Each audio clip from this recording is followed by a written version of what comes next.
Hello, and welcome to Jason Cavness Experience. I'm your host, Jason Cavness. I'm also CEO and founder of Cavness HR. At Cavness HR, we're building an AI native platform to help small business owners with their HR while providing you an HR business partner.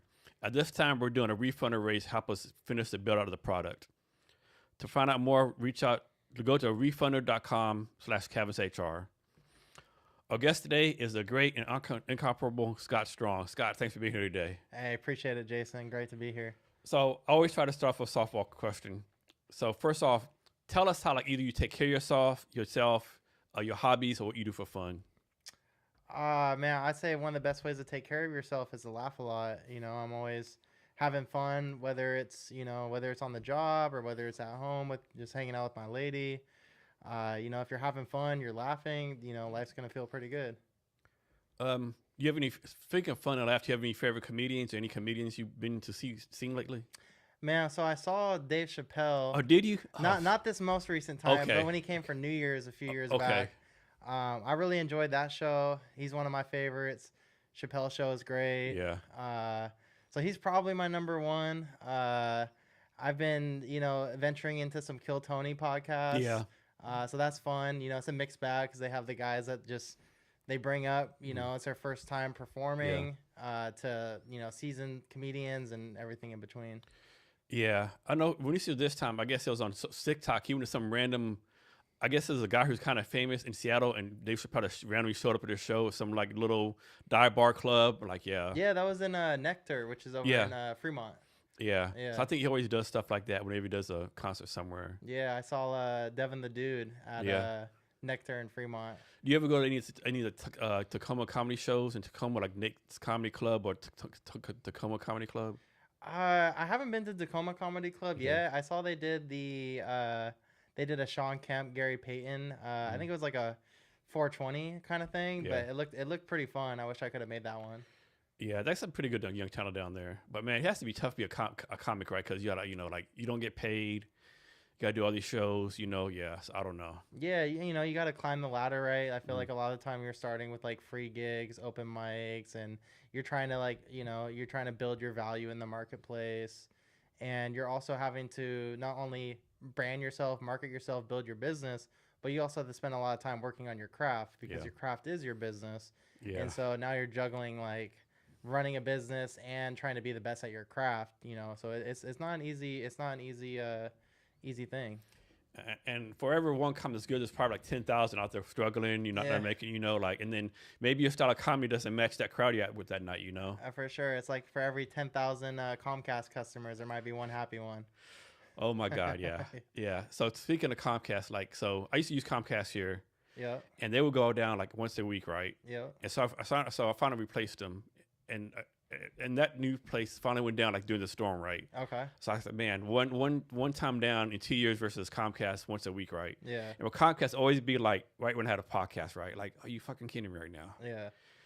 Yeah, it's I don't know, but yeah, I mean that uptime, man, is crucial, right? You gotta have reliable internet and to be able to produce your show, and an outage once a week, man, is that's a tough.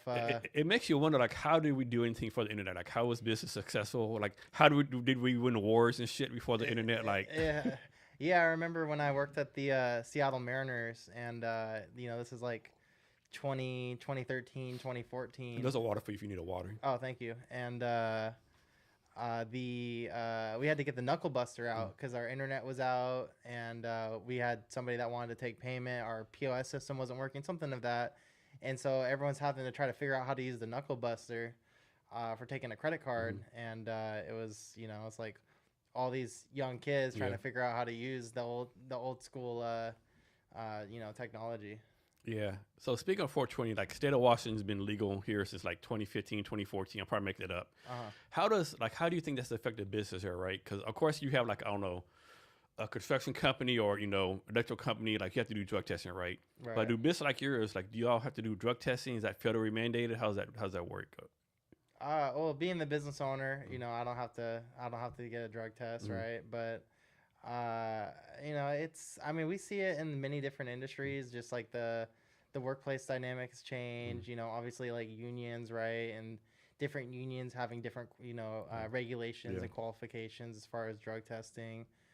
So we see it. I think there's been a lot of relaxation towards like Mhm. marijuana, right? I Yeah. don't think as many companies are as strict on that. But there is some jobs where they're not going to allow it for Yeah. You safety can't. Yeah. reasons, and so Yeah. Like the example I use for HR is like like suppose you have a donor shop and your cashier is smoking dope. Does it really matter? Maybe it does, maybe not. hmm But let's say the person making the donuts smokes dope, and the hmm donut shop burns down, his fault. yeah. Then insurance might make a difference, right? Yeah, for Yeah, sure. It's yeah, all those kind of, yeah, all those things below the surface, right? yeah, That's really factoring into it.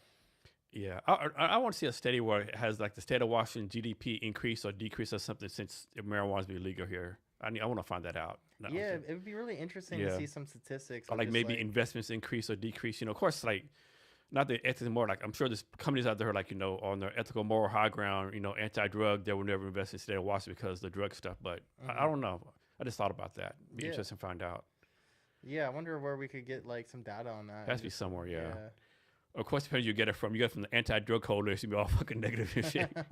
yeah, yeah. The data and the source of the data, right, are two can be two very biased things. What's that saying? Stats never lie, but that sometimes don't tell the whole truth or something like that. Yeah, it's like, I mean, shoot, you're a football guy too, so Mhm. it's like you can look at a quarterback's stats Yeah, and maybe on a game he has two or three interceptions. Doesn't necessarily mean he played a bad game. no, If one of those interceptions was the end of the first half, yeah, doesn't really matter. Second interception goes through the receiver's hands. You might look at the score, 2, 3 interceptions. Oh, he had a crappy yeah. game. But if you watch the film, maybe he played great. Or maybe he had like only completed 55% of his throws, but he threw 10 passes away that prevented him from getting sacks or losses or something. Yeah, I mean, if the left tackle blows his assignment, Yeah, sometimes the best outcome is throwing the ball away. yeah. So Man, your Seahawks are having a great year. yeah, yeah, yeah. Were you expecting it to be this good, or Uh, I know you always hope you'd be this good, but my friend Shelly Grant, shout out to her. She had me in this football pool where it's good up just a little bit more. Yeah, so my friend Shelly, she had us. I joined this football pool where it's just a fun thing where we predicted the record, we predicted the amount of touchdowns that Sam Darnold was going to throw, and the amount of lost fumbles. And so I had us coming into the year at 11-6, which was much higher than Vegas, but I don't think any Seahawk fan could really say that they expected it to be this great of a season so so a lot of far. things that happen. I think y'all gonna get the number one seed. Yeah. I think y'all gonna beat the Rams next Thursday. Yep. I think y'all get the number one seed Yep. because what Philly's doing. I mean, I don't know the fuck's going on with Philly, right? Yeah. They have all that talent, and they blame the offensive coordinator. Maybe it's his fault or not. I don't know. Like they have I don't know. They shouldn't be doing like they're doing. I don't know. Yeah, Philly. I mean, Philly's weird, man. They seem like they have all the talent in the world, but just the last 2, 3 games, they Yeah. haven't looked like themselves. I still wouldn't want to play them in the playoffs if I'm No. the Seahawks, but I think their chances of the number one seed, if you look, Yeah. are pretty slim. And that seems like in the NFL, it's like the NFC is a varsity and the AFC is a JV right now, right? Yeah, but it seemed like it wasn't even like that last year. No, 'cause- it switched. Yeah, definitely switched. Yeah. Like, and the AFC, like Kansas City, what's going on with them? I mean, like, I don't Yeah. know. They see all the talent. I don't know. Football's a funny game sometimes, right? Yeah, and it's been a weird year because like if you think last year, you think of all like the AFC, you think Joe Burrow, Yeah. Lamar Jackson, Yep. Josh Allen, Patrick Mahomes. Yep. You got all the superstar elite quarterbacks in the AFC. The Yep. AFC is stacked. Now the Ravens are falling apart. The Chiefs have fell apart. Cincinnati's non-existent. Cincinnati fell apart. Too many injuries. The Bills, they've had their ups and downs too. So they Yeah. haven't looked like No, they haven't. the Yeah. elite team that I think people thought they were going to be. Still Yeah. could, perhaps turn it on come playoff time, but Yeah, it's a big risk. yeah. Like in the NFC North, you got Green Bay, Chicago, Detroit, yeah, all right there. yeah, Yeah, and it looks like Minnesota definitely fucked the game up by letting Sam O'Donnell and Daniel Jones go, yeah, trusting JD McCarthy. yeah. I mean, I know he was there the first year he was hurt, Mhm. and so he kind of had a redshirt season, but he still was, for all purposes, a rookie. And Yeah. normally when you have a rookie, it's nice to have a veteran bridge just in case, or if the rookie's not ready. So Yeah, and it's not like he was like had like a great college career either, right? I mean, he won a national championship. It wasn't like he's like showing for like 6,000 yards, 50 touchdowns. Yeah. He's mainly like a game manager in college. So I still don't know why. I don't know. I just don't see it. Yeah, I'm not watching film all the time, but I don't see how he was so highly touted, and like you said, it seemed like he's handing the ball off. Game manager seemed like maybe He makes a couple throws, yeah, you know. yeah. Like I would have thought he was more like a mid-round pick, kind of Yeah. projected as like a backup guy. That's true. I know one thing, y'all Seahawks, the Sam Darnold, Geno Smith trade off definitely paid off for y'all, Yeah, and not so much for the Las Vegas Raiders. yeah, and also we traded DK, which led to Nick Emmanwori, the defensive back, and he's been a big game changer too. I think for the defense. Yeah, I know we talked about DK Metcalf a few times before, and I don't see what the hype is about him, right? I don't get it, right? Like it seemed like he drops like 2 balls a game. I don't know. He had a good game for Pittsburgh the last game. And one thing I give him credit for, I know you know this, he's actually on special teams now as a gunner, right? So he's taking up 2 or 3 people on special teams, which lets other people make tackles. So I thought it's pretty neat for him to do, right? But I don't know, just like he has like flashes of brilliance, and then he's like, I don't know. Yeah. I mean, one moment, like, for all my diehard Seahawk fans, like, you look at that Eagles playoff game when DK was a rookie, when we had Marshawn come back for that year. He had like 160 yards, looked great, looked dominant, and so he had those flashes throughout his Seahawks tenure. I mean, like, if you look, he's never consistent though, right? yeah, like you'd look at him and you'd say, man, this guy should be like, like a Terrell Owens, Or like Terrell Owens, Julius Jones, yeah, like Megatron. Yeah, like you look at his, the physical traits, right? And that's what he has everything: the speed, the size. Yeah, I don't know. Yeah, I think the route tree has been limited for him, and I don't. That's one thing I never understood too about receivers. Like they say, if you ever say about how come you can't run every route, I never got that right. I'm not a football player or receiver, but like some receivers, like George Pickens, the Cowboys, his criticism like he could only run the go route, but now he's running every route. So is it like the player can't run it, or the coaches don't let him run it? Yeah, I'm not an expert either, but I think it's like the hips, right? How twitchy they are, how good they get in and out of breaks, and like somebody like Doug Baldwin, right? When he played on the Seahawks, if you look up at his highlights, he has some great footwork, releases. Yeah, the way he moves, like he could be running like a quick little 5-yard out route, and he could totally just burn the DB where he's wide open. Yeah, so. And so y'all play the Colts this week. That should be a victory for y'all with all the stuff the Colts going on. Yeah, I mean, hey, Phillip Rivers, man, he's back. You know what? If y'all let Phillip Rivers beat y'all, I don't know.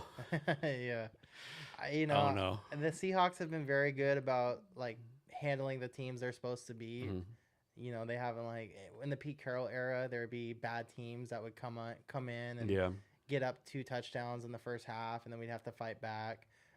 Under Mike McDonald, the team has like just handled business, had good first halves, and so I would suspect we'll be okay. But I would, I'm a little worried about Phillip Rivers. I think this is the energy, the excitement, bringing him in the building. Yeah, that's true. He's not going to have to do a lot. They have a great line. They have Jonathan Taylor. Like, could he, maybe have a couple sparks and at least keep the game interesting? I mean, I think he could. Yeah, he can. I heard a rumor somewhere that Bobby Wagner might come back to the Seahawks. Probably not as a player. That would be my guess. Yeah, but he's still the Redskins. Now he's still a decent player, right? A rumor's like, the Redskins are sucking.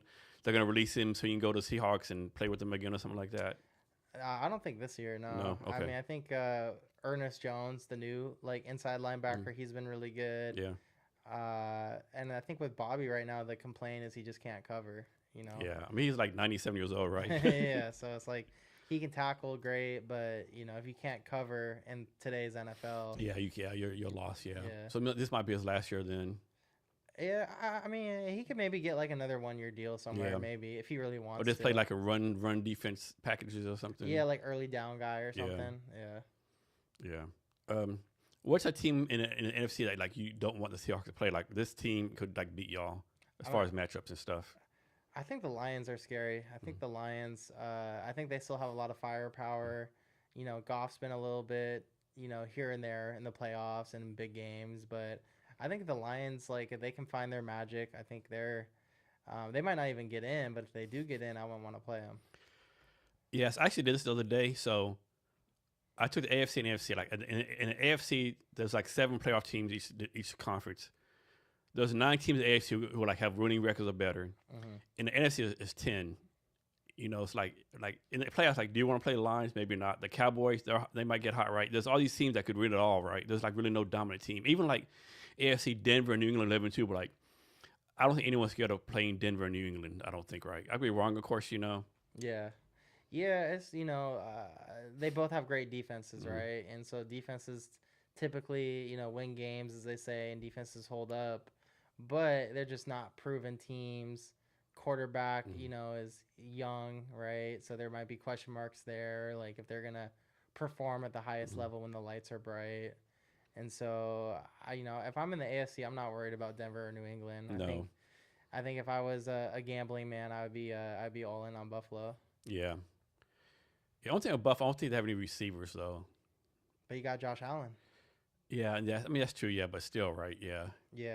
Yeah, you are trying to like kind of take a bunch of ingredients and just kind of throw it in a pot and make it work. I think they picked up Brandon Cooks a couple weeks ago, and he's still maybe got something there, but it's definitely... And then you got the Houston Texans will start 0-3, another 8-5. They're 1 out of 10. Jacksonville's 9-4. There's a lot of good teams that no one's like really great. I don't think, right? There's no like Chicago Bears 85.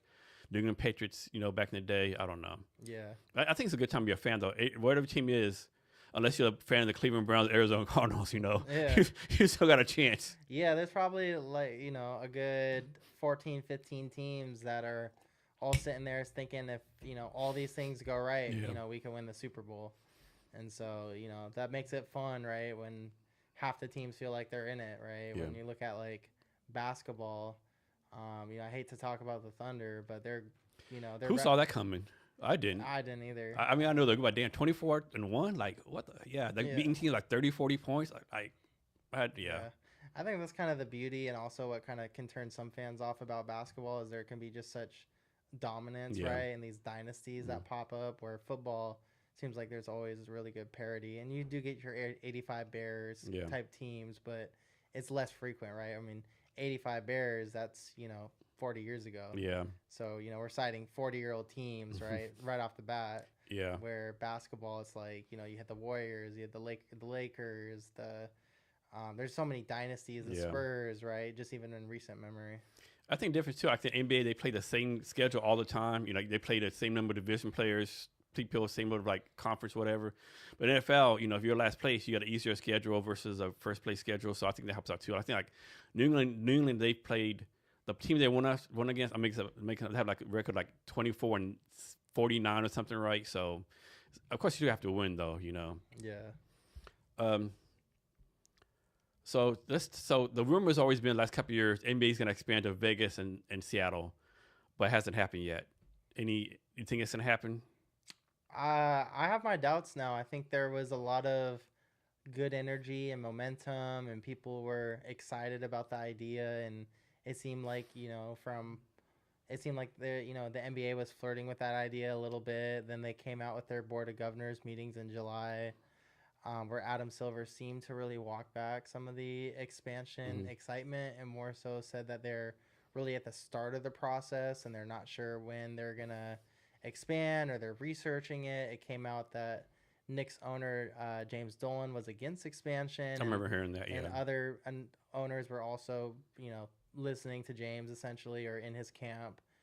The NBA Europe is something that I don't know if they're actually going to be NBA teams or like a separate league. It sounds more like a separate league, but the whole NBA, the idea of the NBA kind of like doing something in Europe seems really real.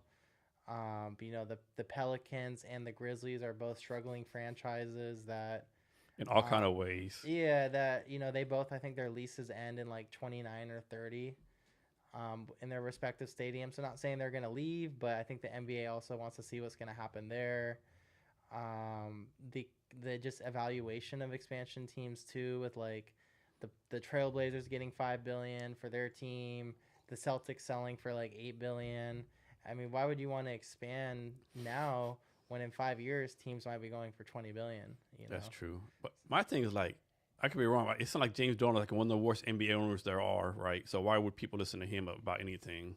Yeah. Well, his, I mean, right, money. The Knicks are one of the Mhm. most valued Yeah, franchises. So that's he's more because of tradition, not him. I would think. yeah, I I could be wrong. yeah, I think it's his PR. He's had bad moments in the media or media. Moments he hasn't looked great, Mhm. but I'm sure behind the scenes, other owners Yeah, like him and respect him. He just has gotten some bad news clippings. yeah. I know with Seattle, like it's such a good sports town, right? I mean, like Mariners, the Kraken. You would think if nothing else, the NBA would look at the Kraken. Oh man, like all these Kraken games are sold the fuck out, and they love Yeah. the Sonics. Like this, let's make something happen here. But yeah, I'm sure there's stuff going on that economics and all that kind of stuff. Yeah, you would think like I haven't seen recent statistics, but I remember like Seattle as far as like big like metropolitan cities in the US was like I don't know, like 12 or 13 or something like that. And so if you do the math, there's 30 teams in the NBA, and if Seattle's ranked 12 or 13 or even just in that neck of the woods, like why would you not want a team in that high profile of a city?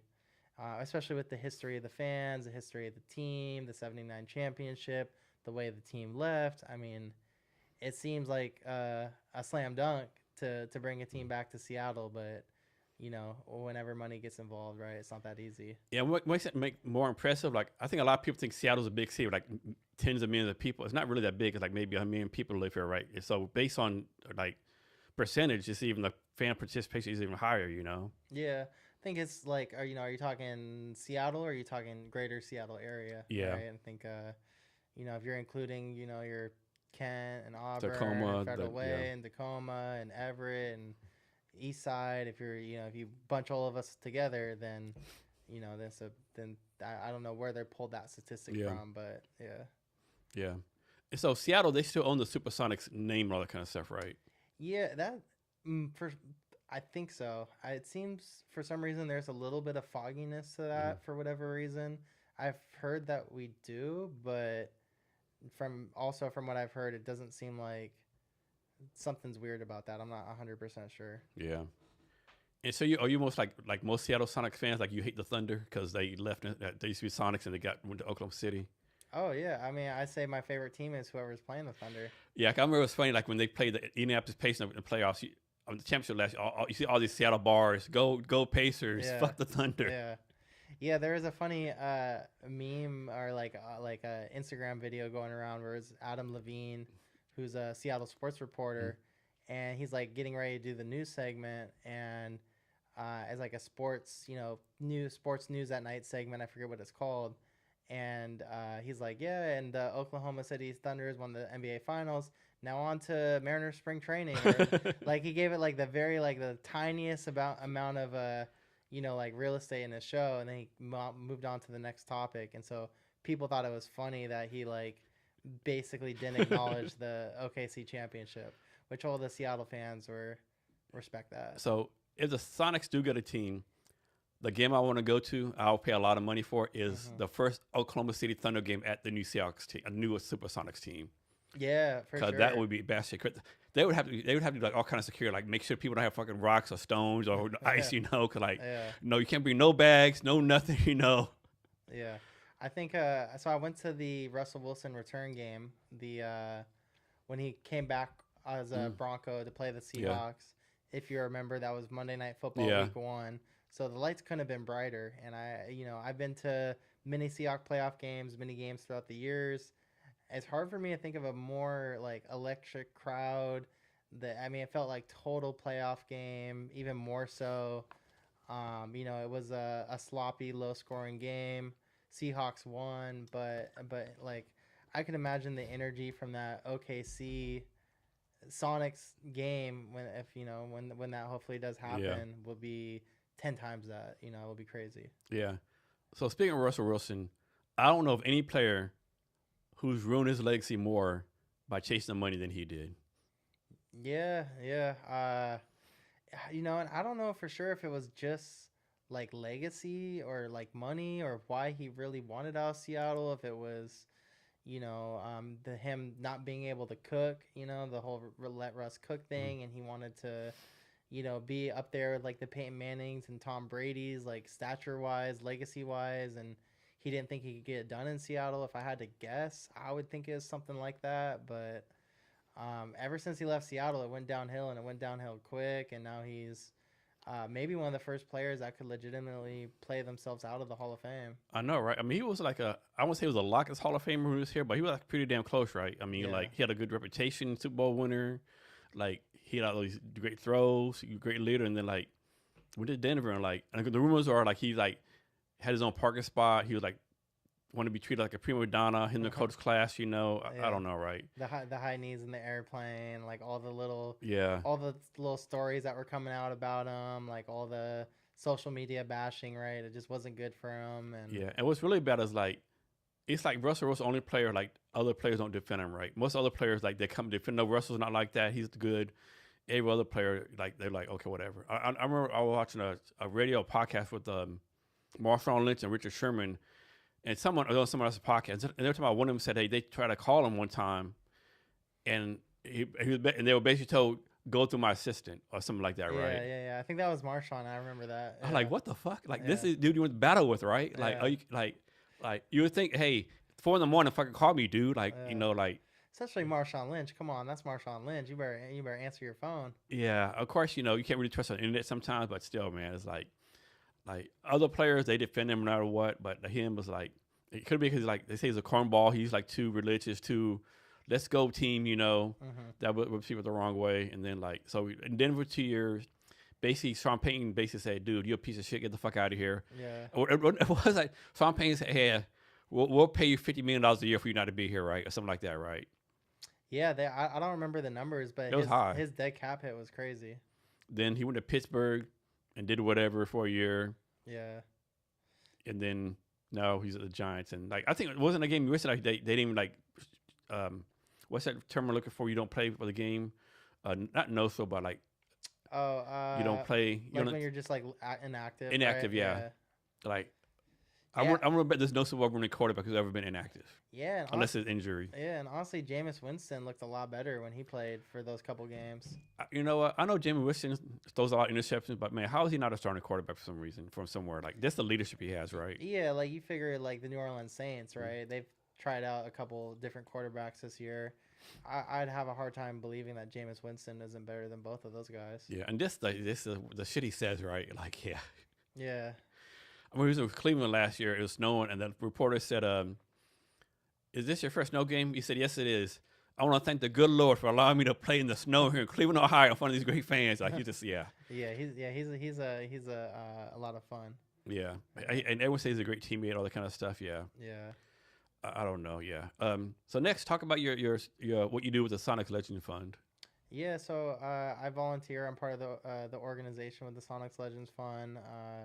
You know, we've helped former players. We help with bringing healthcare awareness to the general population. And so we've been there, you know, like with like Slick, and unfortunately Slick passed recently. Gus also passed as well. So it's been a hard time for the Sonics community with a couple of our legends passing. But we're there to, you know, provide those critical resources for when they need them. You know, the Seahawks, they have an alumni program. Other professional teams have an alumni program. And so, you know, through our leadership team, we wanted to step up and bring a program to be able to support former Sonics. So for those people out there who might say, like, why do you need to do this? Like, NBA players make hundreds of millions of dollars, all this kind of stuff. What would your reply to them be?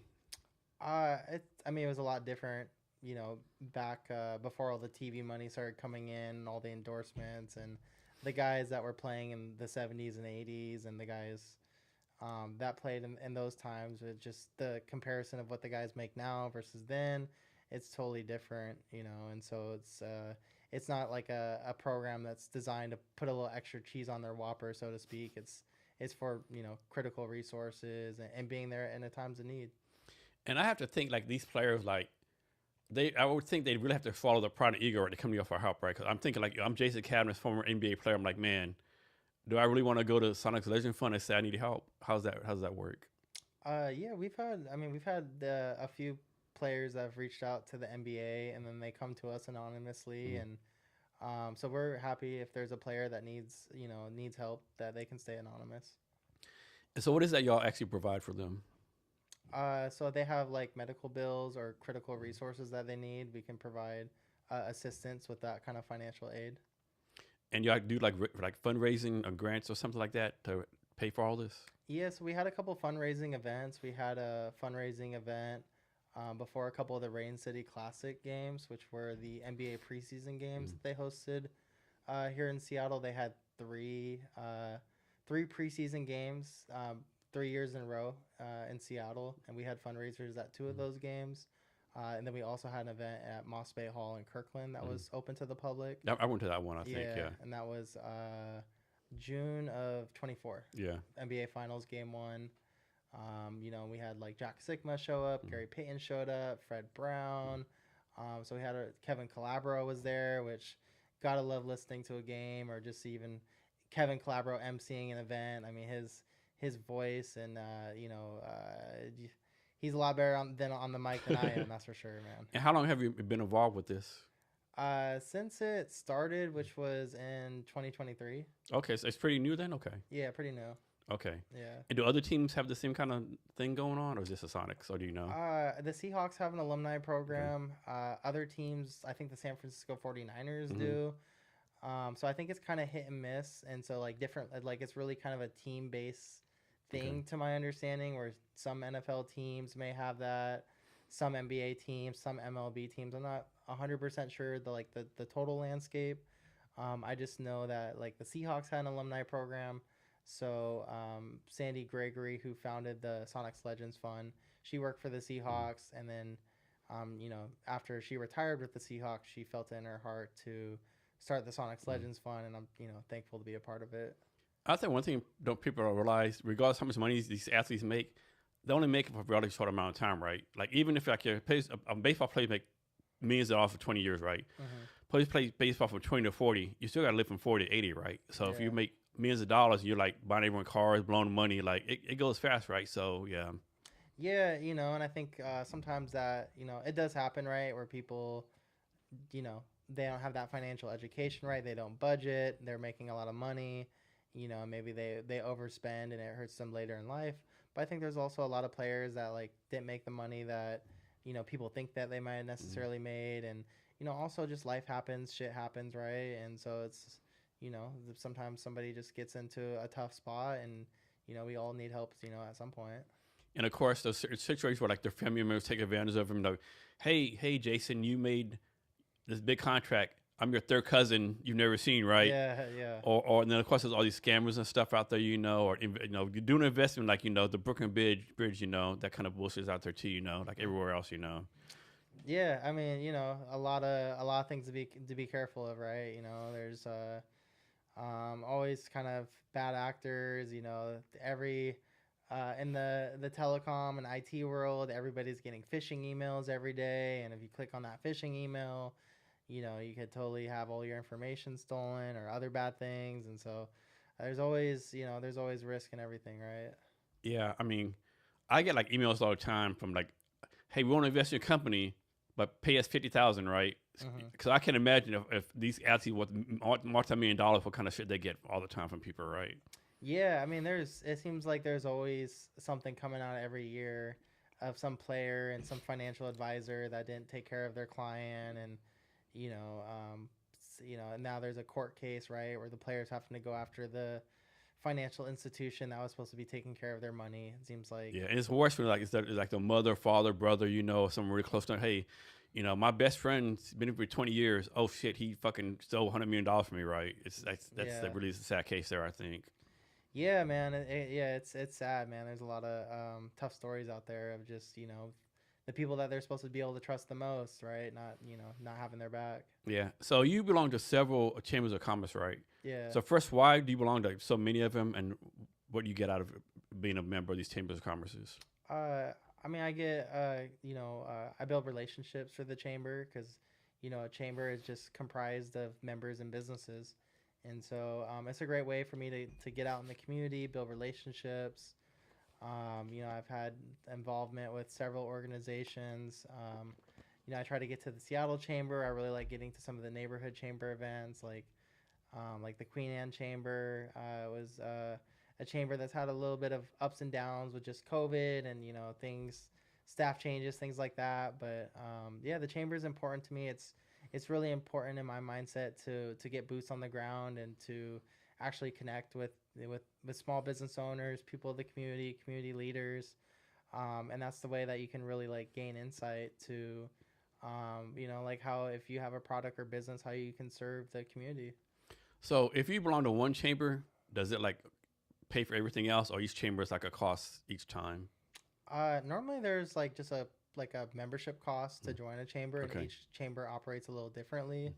I know with certain chambers, like in Seattle, if you sign up with like a specific like the Fremont chamber, which I'm not sure about them necessarily, but like if you sign up with the Fremont chamber, then they'll actually grandfather you into like the Seattle chamber. Mm. And so sometimes you can get like kind of like a 2-for-1 deal like that. But normally, you just sign up for the chamber, pay their membership dues, and then you have access to their events and different things that they do for their members. So talk about the importance of building relationships. Yeah, I mean, relationships are everything. It's I think, a lot of us, right, like are in a business, right, where we have competitors, and sometimes our competitors have similar products to what we can offer. And so if you don't have that relationship, if you don't, if you're dealing with a customer and they don't feel like they're getting taken care of, then they're not going to stick with you. And so like the relationships mean everything, from the relationships with your customers to the relationships with your coworkers to the relationships with people out in the community, your vendors.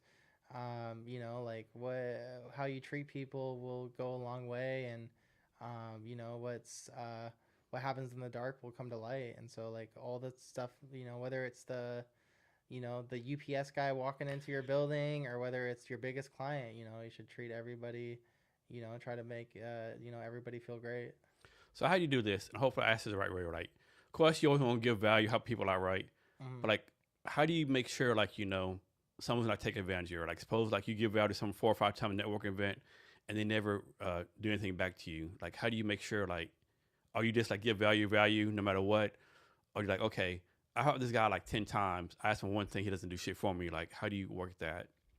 Yeah, I mean, I think you gotta just understand the dynamics, right, of the relationship when you're kind of stepping into it, right? Or if somebody is like, hey, what do you think about my cold calling script, Mm. right? Like if I'm there and available and I can help them, I'm more than happy to take a look at the cold calling script. I'm not necessarily expecting anything in return. But if it's like, hey, we're gonna meet up every week and we're gonna kind of be gym buddies and we're gonna like work on our businesses together, and then it's all me giving input and I'm not receiving anything back, then that kind of feels like it's different against the expectations of when we started, and so then that kind of could become a problem, right? So I think it's just like understanding kind of the starting place of when you're meeting someone. Like, am I just like, am I meeting them in passing? Am I like actually building like a relationship with this person where I might be, interacting with them on a regular basis? And so I think it's just like you understanding the perspective of like what you want out of it. And when you give without the expectation of return. And when there's something set up kind of on the front end where it's like, hey, we're going to help each other out in this way, then it should be a two-way street. What's your advice? Some people like suck at networking, right? Mm-hmm. What's your advice for people to get the best outcome they do for any kind of networking event? I mean, I think you got to go in with a plan. I mean, I think, like if you're just walking in and you don't have like a plan of either like what you want to get out of the event, right? Like if you want to listen to the keynote, who you want to meet, like you should have a plan. I mean, I think that's really important. I think if you're the type of person that's like nervous or introverted, then like ultimately you got to push yourself a little bit, right? Like if you're at a networking event, you're not gonna get value out of just being in the corner, not socializing, or just talking to your coworkers. Normally, like when I go to an event, I have a couple of my teammates with me. Like as soon as we get there, I'm like, hey guys, like I'm going over here. Like see you guys later, because it's like I can talk to them anytime. Like my goal is to come here and meet somebody new. It's a networking event, not a friend gathering event, right? Yeah, for sure. Yeah, that's my pet peeve. You go to a networking event and you see, okay, I know you know each other, right? Why are Mhm. you talking to the same three people like hours at a time, right? Yeah. Yeah. Yeah, and I think it's like you don't want to also get trapped, right? Like I think we've all been in Oh that my God. Yeah. where that person keeps going and going and going, and now you're kind of like held And you're like, hostage. can you breathe so I can fucking say I want out of here? You know? Yeah, and so like you have to find the respectful way, right? Mm. You don't want to, you don't want to hurt somebody, right, Mm. or be rude, but like, you also kind of have to know that you're there with a purpose, and Mm. so you got to be able to kind of like speak up and be like, hey, like, sorry to cut you off, but I really gotta keep making the rounds. Great to meet Yeah. you. I'll catch up with you later. And so like you gotta maximize your time, right? Like we all get if you're there for an hour, hour and a half, like you don't want to just sit and talk to the same three people or your coworkers. Like meet somebody new. Yeah, so I'm a big time introvert. My goal is always to know network, meet, like connect with three people, right? That's Hmm. my goal. Yeah. Connect with three people.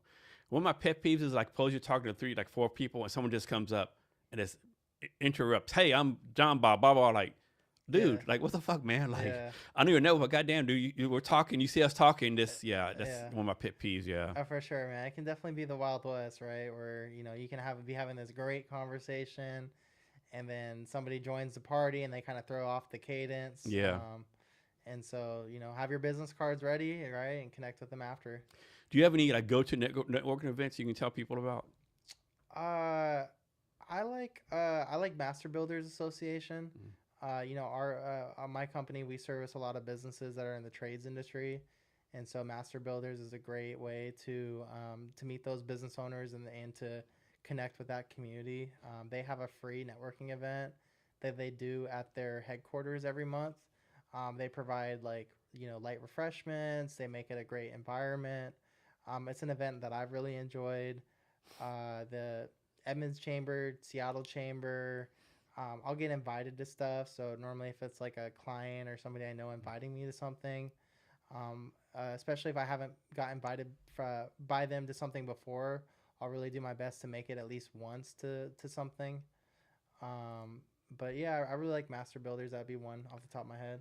So I think in the Seattle, you go networking event, probably 5 networking events a day, every day of the year, right? Yeah. So how do you personally decide which ones are worth your time for you and your company to attend? Yeah. I think like for me, like my mindset with networking events, like it's ebbed and flowed a little bit over the years. We gotta get our work done, right? We have to kind of meet our like sales requirements, or like each member of our team has certain responsibilities, right? And so like if you're handling your business, then a networking event, right? Like if you've made all your calls for the day, if you've sent all the emails that you need to do, if you wrote the proposals, if you had, four or five support tickets that you need to finish, and you get all your stuff done, when you go to that networking event, you're gonna be feeling like $1 million. You're gonna be feeling good. You're gonna be excited to meet people. I think sometimes people can network so much that they're always networking, but they're not really like doing the work of the business. And so you have to kind of have a little bit of a balancing act, or at least an awareness and an understanding of what, like, how much networking is the right amount for my business, and if I am going to go to this networking event, did I meet my other requirements and responsibilities. So you go to a network event, do you go beforehand and say, okay, I'm going to this network event and my ROI needs to be this. I need to get this out of this networking event. No, because I have no control of a networking Mm. event. I don't know who I'm gonna Mm. meet. I don't know. I have like I'm I don't have control of that environment, but I do have control of what time I wake up, Mm. how many calls I make, how many things, how many emails I send, how many businesses I interact with, and so I want to focus on setting expectations on stuff that I can Mm. control, and then networking event, like kind of said earlier, like that's kind of like a bonus in my eyes, where Okay. if I met all my requirements, if I did what I had to do, and then I walk into this event, I'm feeling good. I handled my business. I'm excited to meet people. Maybe if it's an evening event, have a drink or two, socialize, have fun.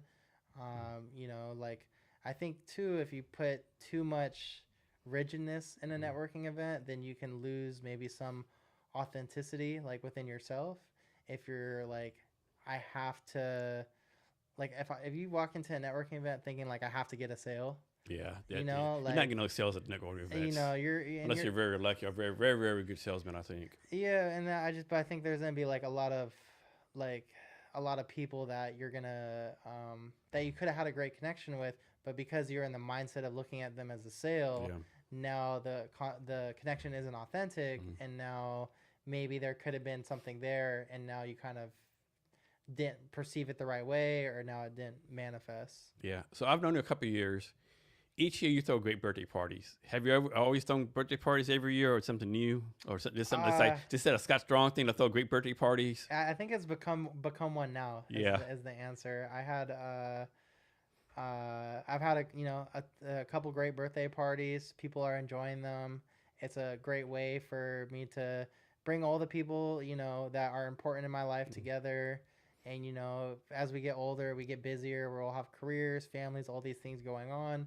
So like some people I might only get to talk to a couple times a year, but Mm. they're still important to me. They're still special, and so we need a special occasion to celebrate. Nice. So next, I pulled this from somewhere. It's a quote by Nipsey Russell. On a mission, your worst enemy is idle time. And you said that's one of your favorite quotes. Can you like do a deep dive on that quote? Yeah, for sure. Nipsey hustled too, by the way. But yeah, that's one of my favorite quotes just because I think it really evokes such a mindset of like you got to get it done now, man. Like it's like I'm 30. I can remember graduating high school. I can remember 5-10 years ago and just thinking how far out 30 felt, right? And I'm sure everybody has that. Like whatever some of your milestone birthdays are, 5 or 10 years before your milestone birthday, you're like, man, I can't imagine what's going to be like when I'm X age. And so, like, on a mission, your worst enemy is idle time. It's important to me. It's just because it's like, I feel like, like urgency with like what you're doing or what you want to accomplish or anything, man, is just so important that, like, like, I feel like it always kind of like, like, if my mindset were to like drift a little bit, like if I hear that quote, it kind of like gets me back on track. So you're 30 right now, right? Yes, sir. So do you feel like you're ahead of schedule, right on schedule, or you behind schedule as far as like you want your life to be personally and professionally? Man, that's a great question. I think I mean, I think it's a mixed answer. I think there's some things that I feel like I'm ahead. There's some things I'm about, behind. And some things that I'm right on pace with. I think also like we can all be our worst, our harshest critic, right? So it's like, there the things that I feel like I'm maybe behind in, like I would want to, I always wanted to be able to do a muscle up, right? For example, like and to be in that physical shape where I can just hop on a bar and do like knock out 10 muscle ups. I'm not there. I'm not close to there yet. I'm behind schedule there because I remember thinking about that like a year or two ago. Like, man, I like, like when I was visiting Miami, you go to Muscle Beach on South Beach, and you just got guys hopping up on the bar, just cranking out different exercises, cranking out muscle ups, and I was like, man, that would be like I want to get there too. I'm not there yet, so I'm behind schedule, but also it's like how are you going to hold yourself accountable, and the way that you hold yourself accountable, is it productive, or are you just going to continue to like hold yourself back because now you're talking so negative that that it's like hindering you from making that progress. So I think it's important too to just like keep that mindset stable where even if you are behind on something, it's a marathon, not a sprint. Like Nipsey Hussle, that's one of his whole main philosophies is the marathon continues, aka like, even if you're a little behind right now, a marathon is 26.2 miles. Maybe you tripped over a rock, you fell down on mile 7, slow to get back up, but you still got a long ways to go before the end of the race. I think a lot of people mess up too. They compare themselves to other people. Like you shouldn't compare yourself to other people because the other person might have a head start on you. Yeah. Then might have been given $5,000 investment from their daddy, or you don't know, right? I think you got to compare yourself to what's the thing?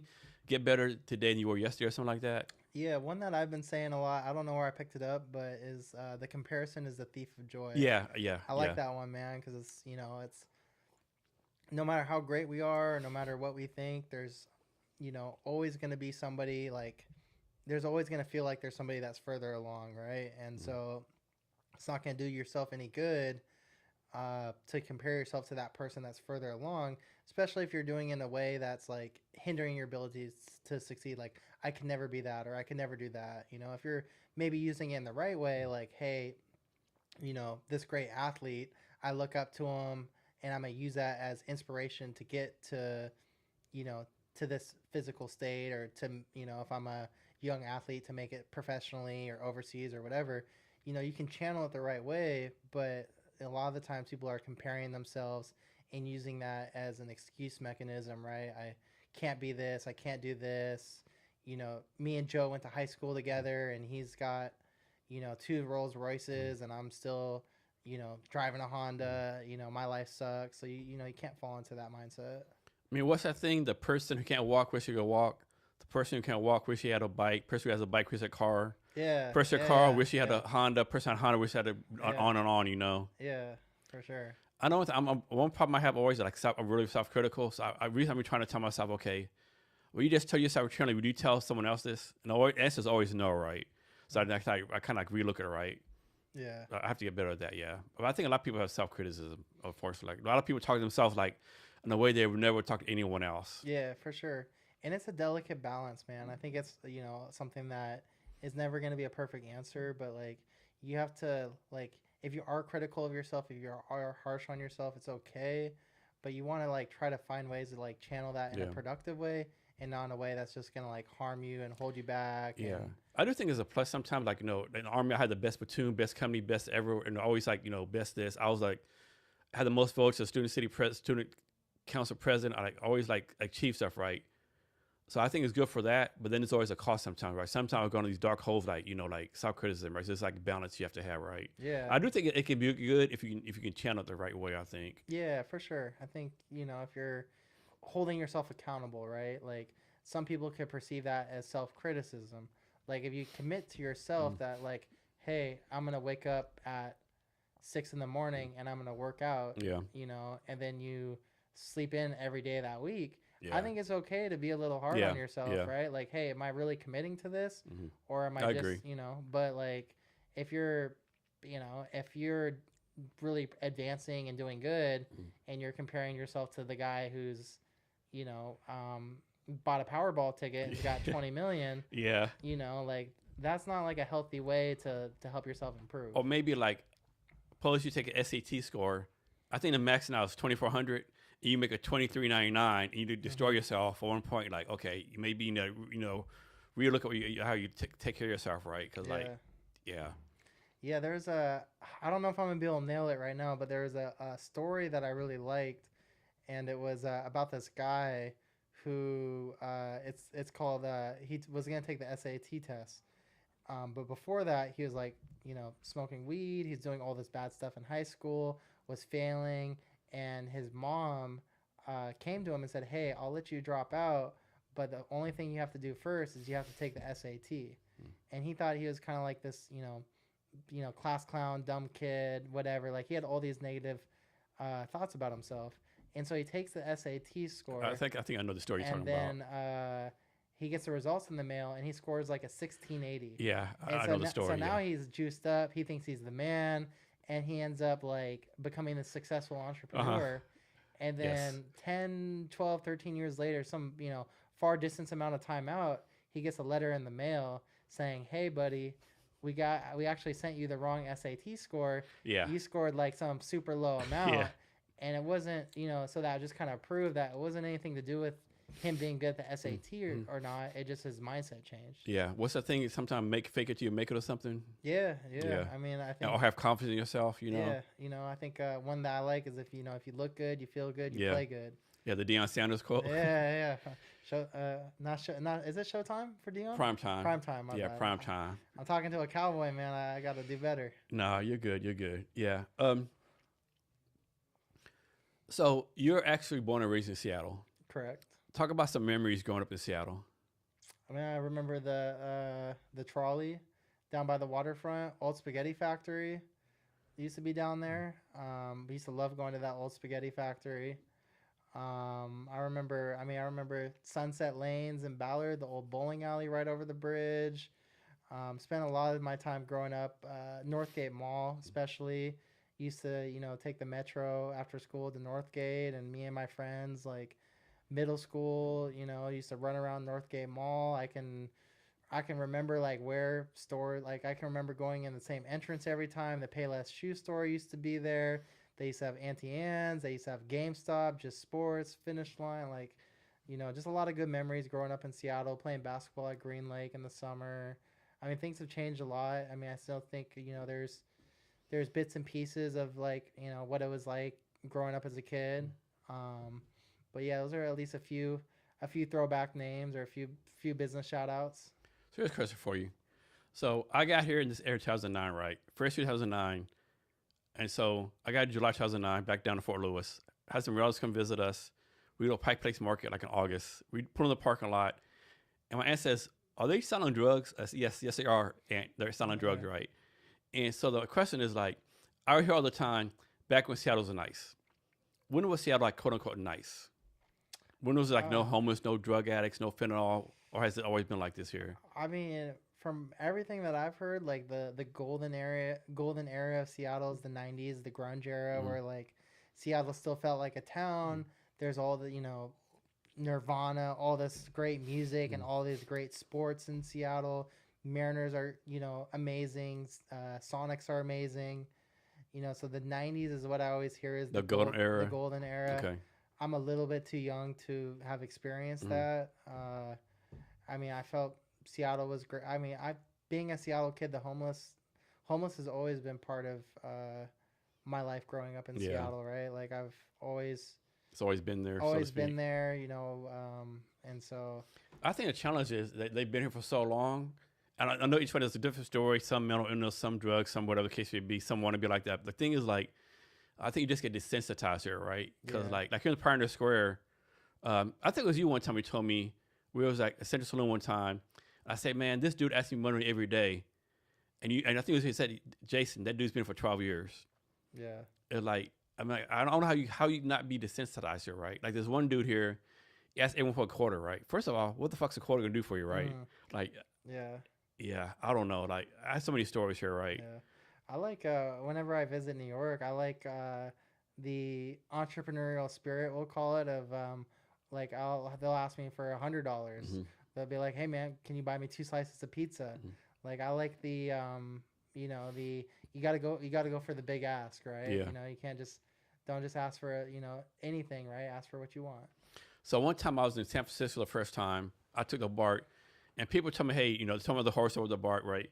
Some of the BART, and this dude is walking down the aisle. He has like, how you're a little kid, you played in the mud, and then the sun came out and the mud soaked into you, right? Got dry. This guy looked like from head to toe. He had on a sleeping bag, no shoes, no sleeping bag, right? He asked me for $1. I talked to myself, dude, you need more than a fucking $1, right? You need someone to like take care of you off in their life and invest you for a year. And still that won't be enough, right? Yeah. Yeah, I mean, everybody's in their own stage of life, right? And, some people,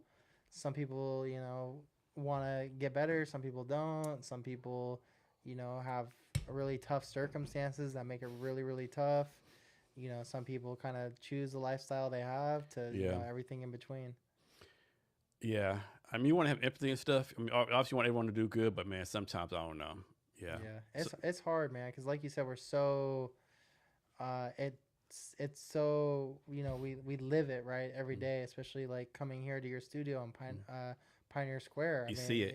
It's like you live it every single day. So it's like, how do you still have that emotion and sensitivity, right? When it's every single day. Yeah. Cause you don't want to you're like, man, someone asks you for money or asks for help and you say no, you think it's like, man, am I a fucking bad person? Am I a fucked up person, right? But then I think I did experiment one time.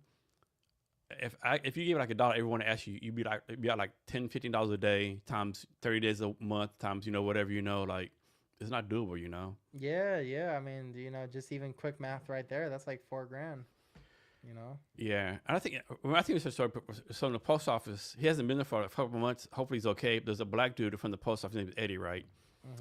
And of course, I don't know if it's true, but 3 people told me this to live in the building. He's been in front of the post office for 12 years. It doesn't bother anybody like the 70s, 80s. They say it's dementia. But like 3 years ago, they said some lady and came and got him, right? He didn't want to go. So he got the police involved. Like, sir, this is your daughter, granddaughter, whatever. And so he finally like left, under protest. And then they said like 4 months later, he was back. Dang.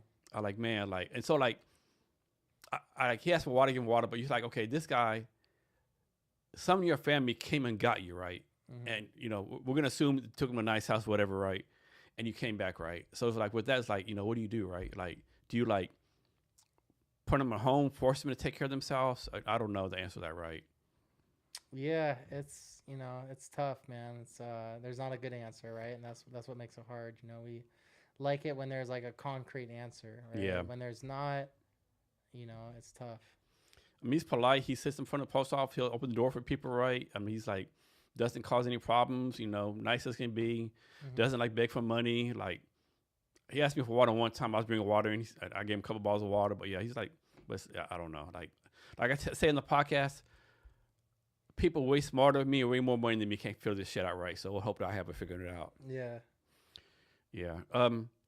So this one next question might get in trouble. What neighborhood do you think is the best in Seattle? Oh man, I think it's Magnolia. Think so? Yeah. Is that because you live there? I grew up in Magnolia for a good little while. Yeah, I mean, I don't know. I think Magnolia, like, you get. Where's Magnolia at again? It's just past, like Magnolia, Queen Anne, Ballard. So just kind of one of the neighborhoods. And you still live there? No, I live in South Lake Union now. Okay. Yeah. Okay. But Magnolia, man, like, there's only 3 ways into Magnolia. There's only 3 ways out. Mm. It's secluded. But at the same time, you could drive. You could be in downtown in 5-10 minutes. So you're really in close proximity to the city.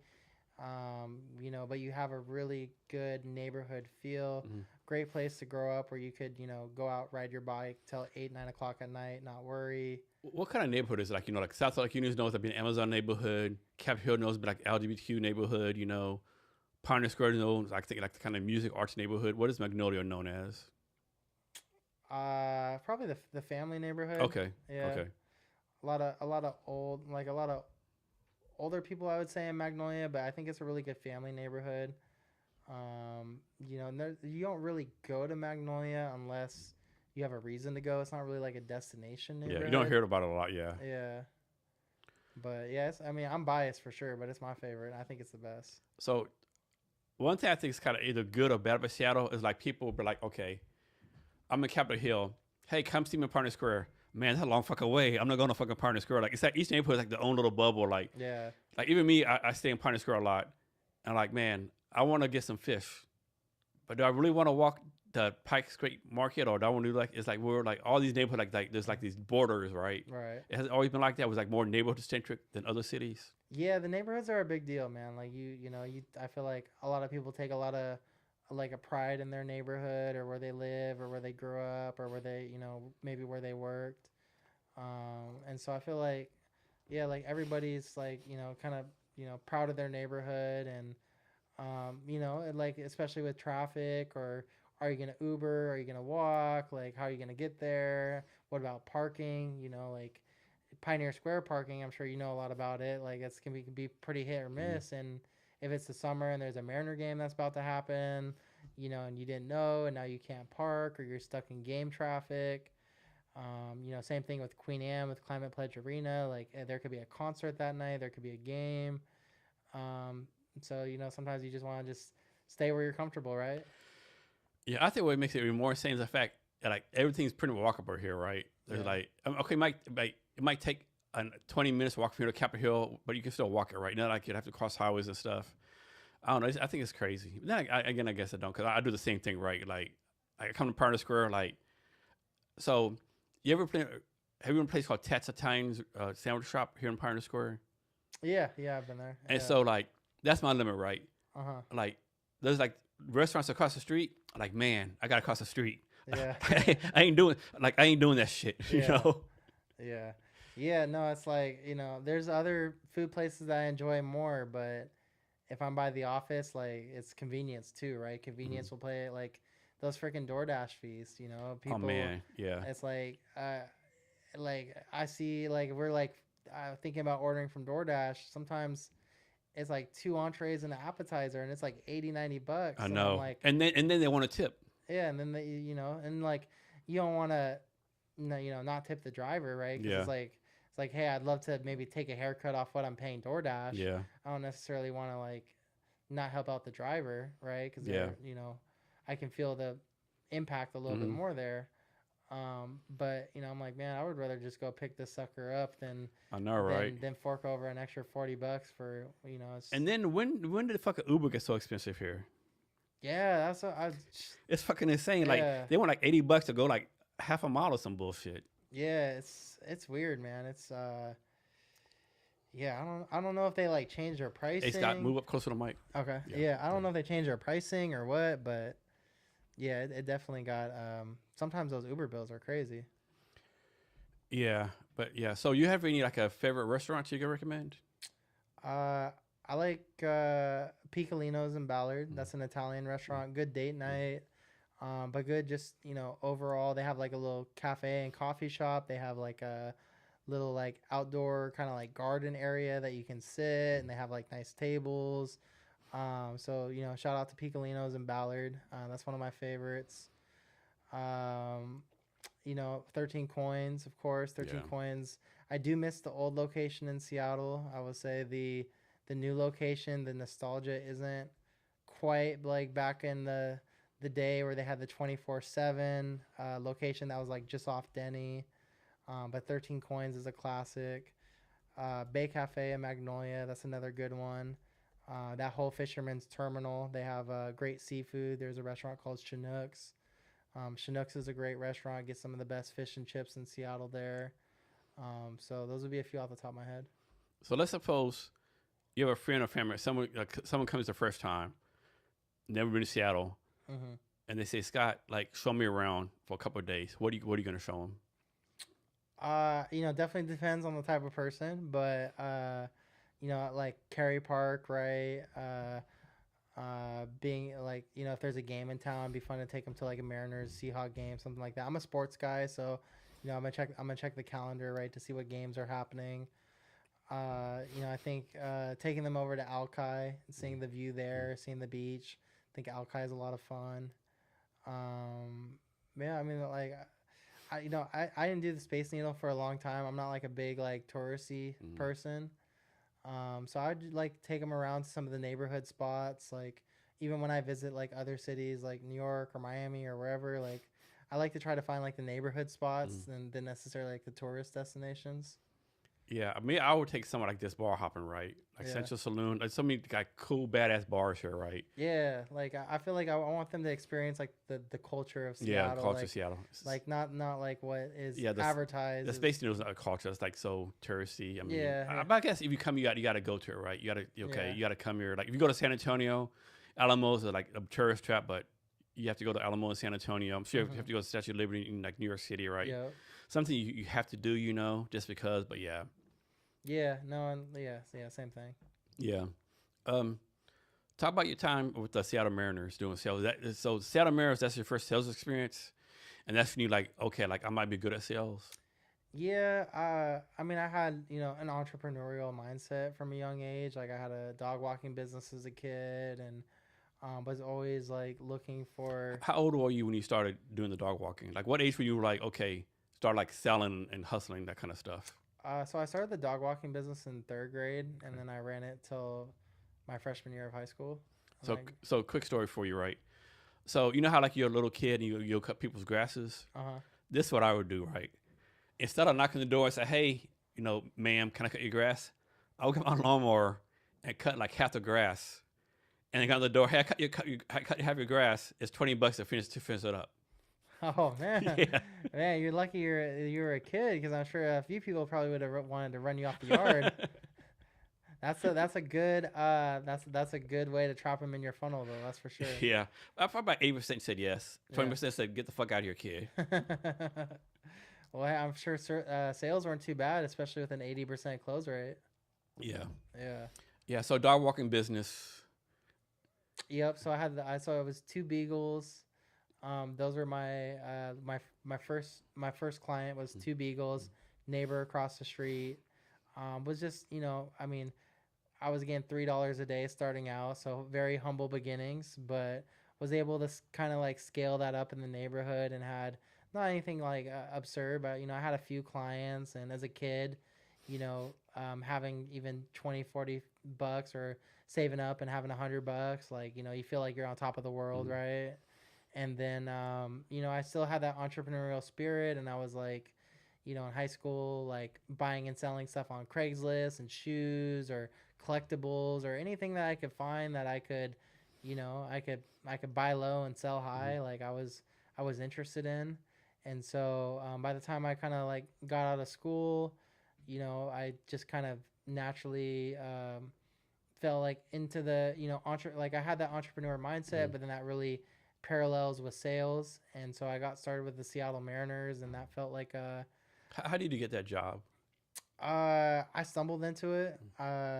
So I ended up actually the Mariners used to have outside team stores, so they have like their main job or like their main headquarters at the stadium, but and they've scaled it back. But they used to have like a location at Mm. Alderwood Mall, Bellevue Square, South Center Mall. So all the malls would have a like a team store that Mm. was actually owned by the Mariners, and so I was at South Center Mall, and I'm a fan of the team, right? So I'd always go in the store, look at memorabilia, look at jerseys, all that kind of good stuff.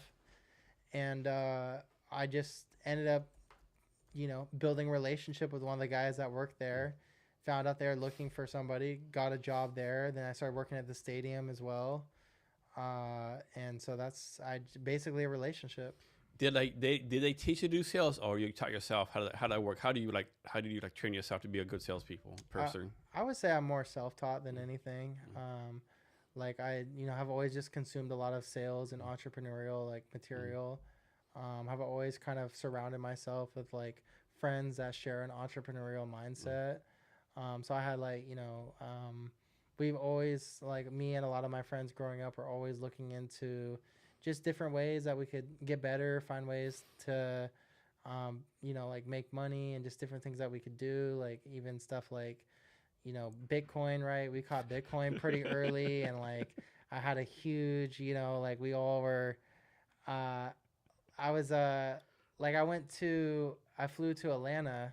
I had a friend that lived in Atlanta, and this is like 2016, and he had a digital marketing business, and he had clients. He was like doing digital marketing for different businesses in Atlanta, and we were friends, and so I was like, man, I want to fly out and just like hang out with you for a Mm. week and see what you have going on and learn, and I'll bring my laptop and we can just hustle and Mm. grind.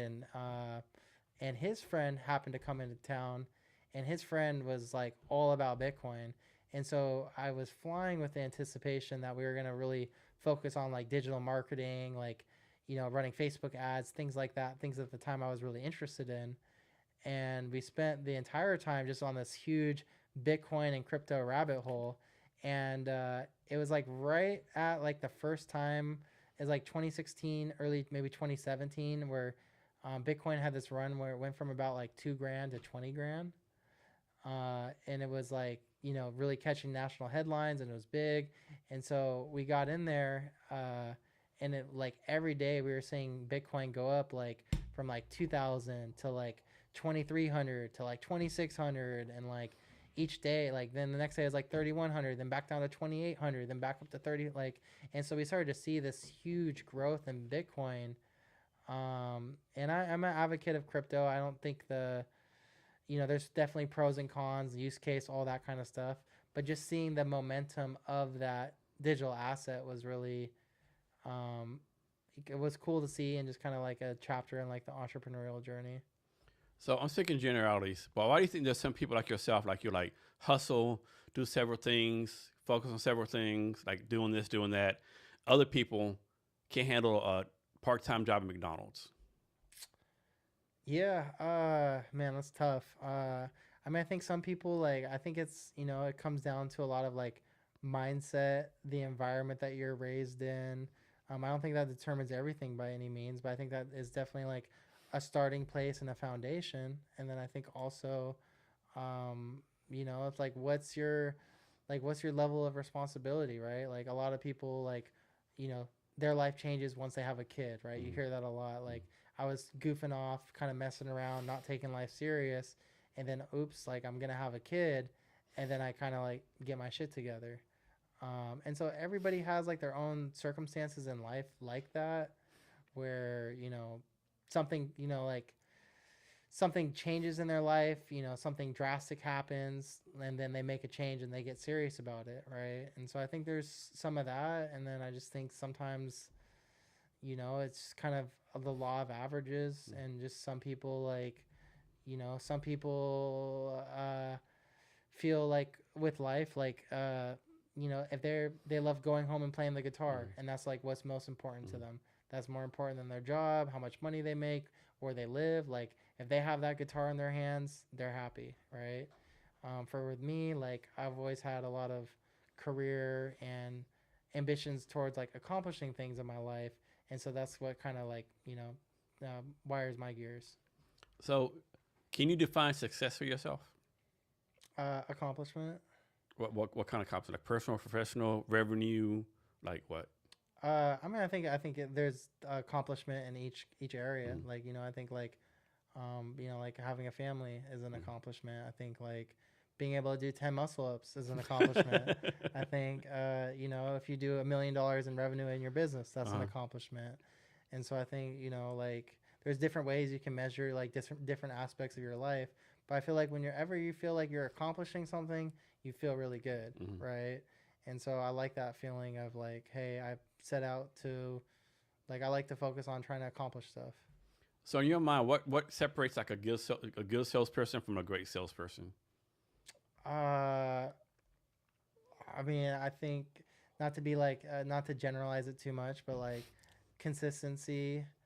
I think follow up is big. I think a lot of salespeople get deterred too easy, where we've had a few businesses that we've interacted with as like myself and my team, where we're cold calling them, we're reaching out to them, and they basically professionally tell us to go take a hike, and then we still check in with them a couple months later, and then they end up something in their world changes, and now they're ready.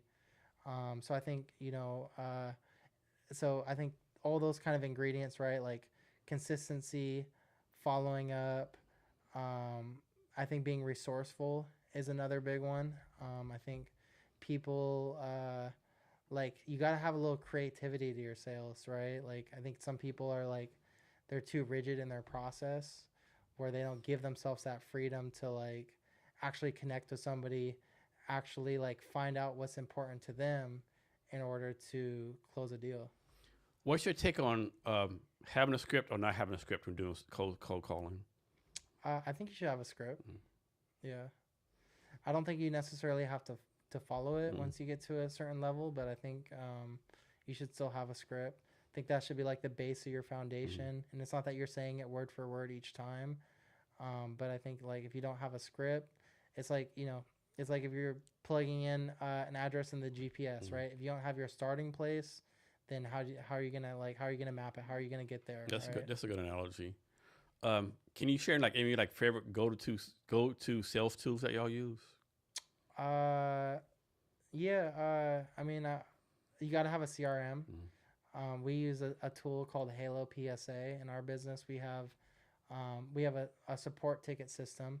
So when customers call to us, maybe they have, they have an issue, or maybe they have a new employee, and so they need to add a line or add an extension. That automatically gets opened into our system as a support ticket. And so to pair with that, we also have like a sales CRM.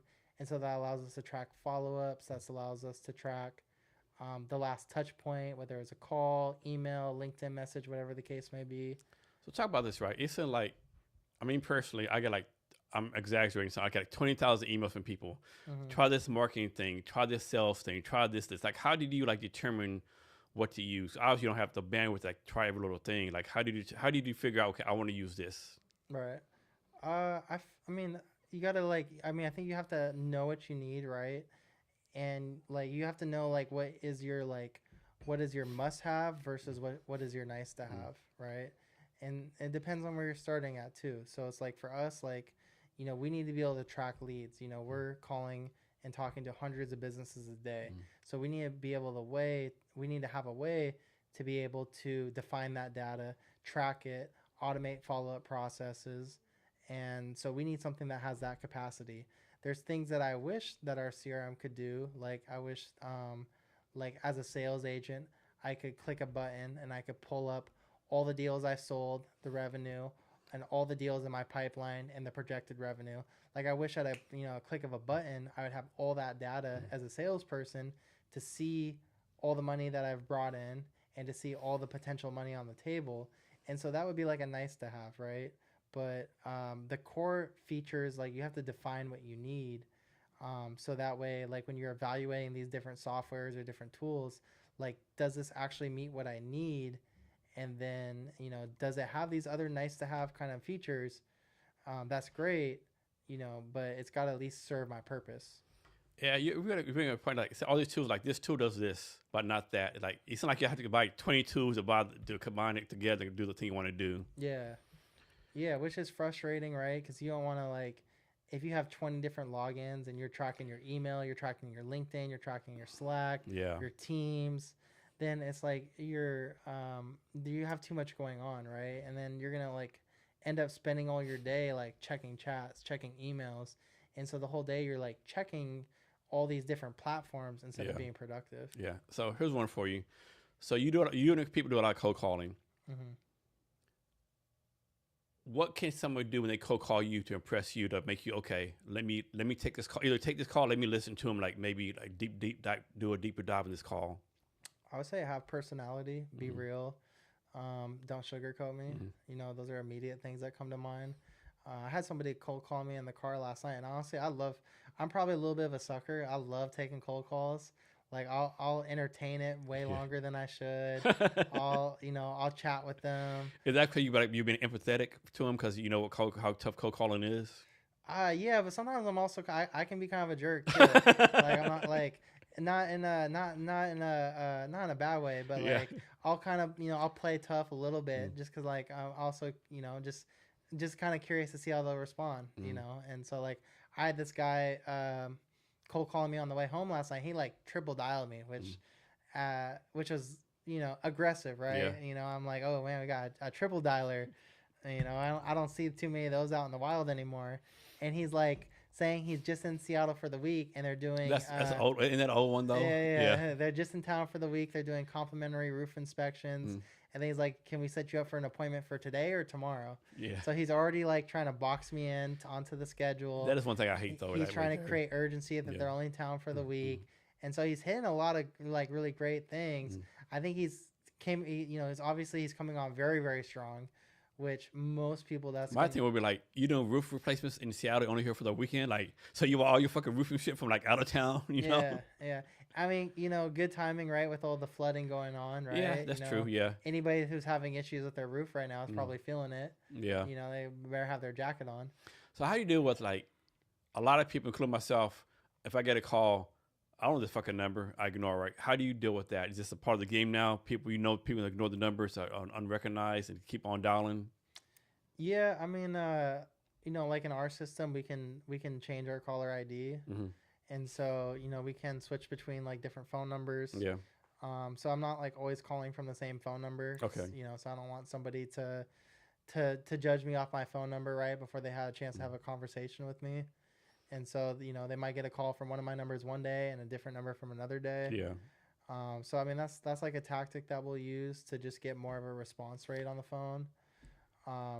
But it's a numbers game, right? You got to hit the dials.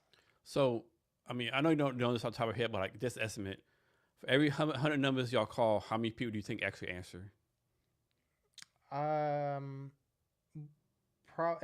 If we're calling cell phone numbers, probably like 15 to 25. And so how do you and your people keep from getting discouraged? Like, man, I'm calling these numbers, only 50 people answer. You're like, how do you like this? Like, that's part of the game. You got to be mentally strong. Like, how do you mess with that? How do you deal with that? Yeah, I mean, I think it's like it's staying mentally strong. I think it's um like I think when people get discouraged is because they don't have enough activity in your pipeline. Mm-hmm. And I think when people don't have enough activity in their pipeline, they naturally become needy to specific leads. And so it's like if I have 10 people in my like if I and can this is something that takes time, right? Like if you're starting today, like it's going to take you a couple months, a few months to gradually like build up your pipeline. Mm-hmm. But if I have 10 good leads, like I'm babying those leads, it's going to break my heart if one of them says no. I'm going to be following up. um like I'm gonna be really like counting my head, like hey, like I'm gonna be like have them pre-closed in my mind, like hey, when this deal closes, like I'll be here. But when you build out your pipeline and you're consistent and you have two, three, four, whatever the number is, you have plenty of leads, then like one deal falling out, one deal not getting back to you that day, it doesn't really matter. And then you're speaking from such a place of confidence. Mm-hmm. When you have 400 deals, like 400 businesses that you've quoted Mm-hmm. versus 10, like the way you're walking, the way you're sounding on the phone is going to be completely different. Yeah. So I'm sure this is a complete coincidence, right? But a couple years ago, my daughter lives in Arlington, Texas. Her and her husband, right? Mm-hmm. And she's sent me and my wife a text. Hey, my phone number's messed up. I had to get a new phone number. I'll get a new number a couple of days. I'll give her a call, right? 2 days later, I get a call from Arlington number. I answer the phone. It's someone cold calling me, right? Mm-hmm. Like I know, there's no fucking way. My daughter changed phones. Just call me randomly, right? Yeah. But like, was it possible, right? That this person that's you, my daughter, was like cold calling me, like calling me out of the blue with a new number and calling me, right? Yeah, I mean, there's a lot of craziness out there. So, I mean, there could have been like some number spoofing going Mm-hmm. on, where you don't necessarily have to host the number as Mm-hmm. a provider to be able to spoof that number and Mm-hmm. show that as your caller ID. And so that could have been the case. That's definitely an odd one. I don't know if Yeah. she maybe like submitted some information online Yeah. that tipped them off. I would suspect something I like like, that. I like you're fucking good. Yeah, yeah, Can you? I'm assuming you have some kind of in-house training program for your salespeople. Can you talk about that a little bit? yeah, for sure.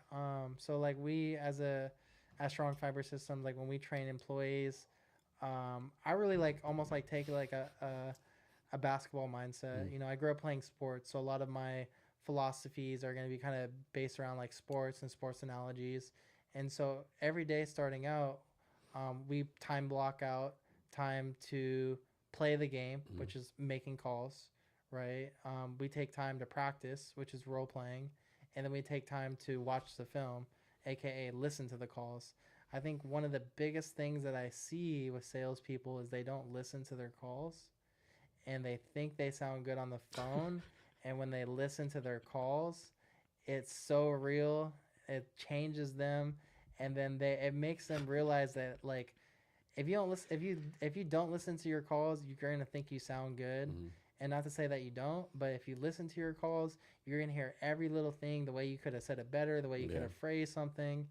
And so like just at least starting with that core mindset of like, hey, every day we're gonna make calls, we're gonna listen to our calls, and we're gonna practice. That's like my foundation for any salesperson is you have to perform those three activities each and every day, even if it's a 15-20 minute time block for like watching film or for practicing.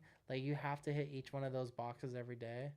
And then we have scripts. We have different things that we do to really educate them on our products and how we leverage relationships and how we get through gatekeepers and how we do specific things like within our sales system. But I would say from a high level, it starts with those three things. Would you say sales is the number one skill a small business owner or founder needs to have? I would say it's resourcefulness. Resourcefulness, okay. Yeah.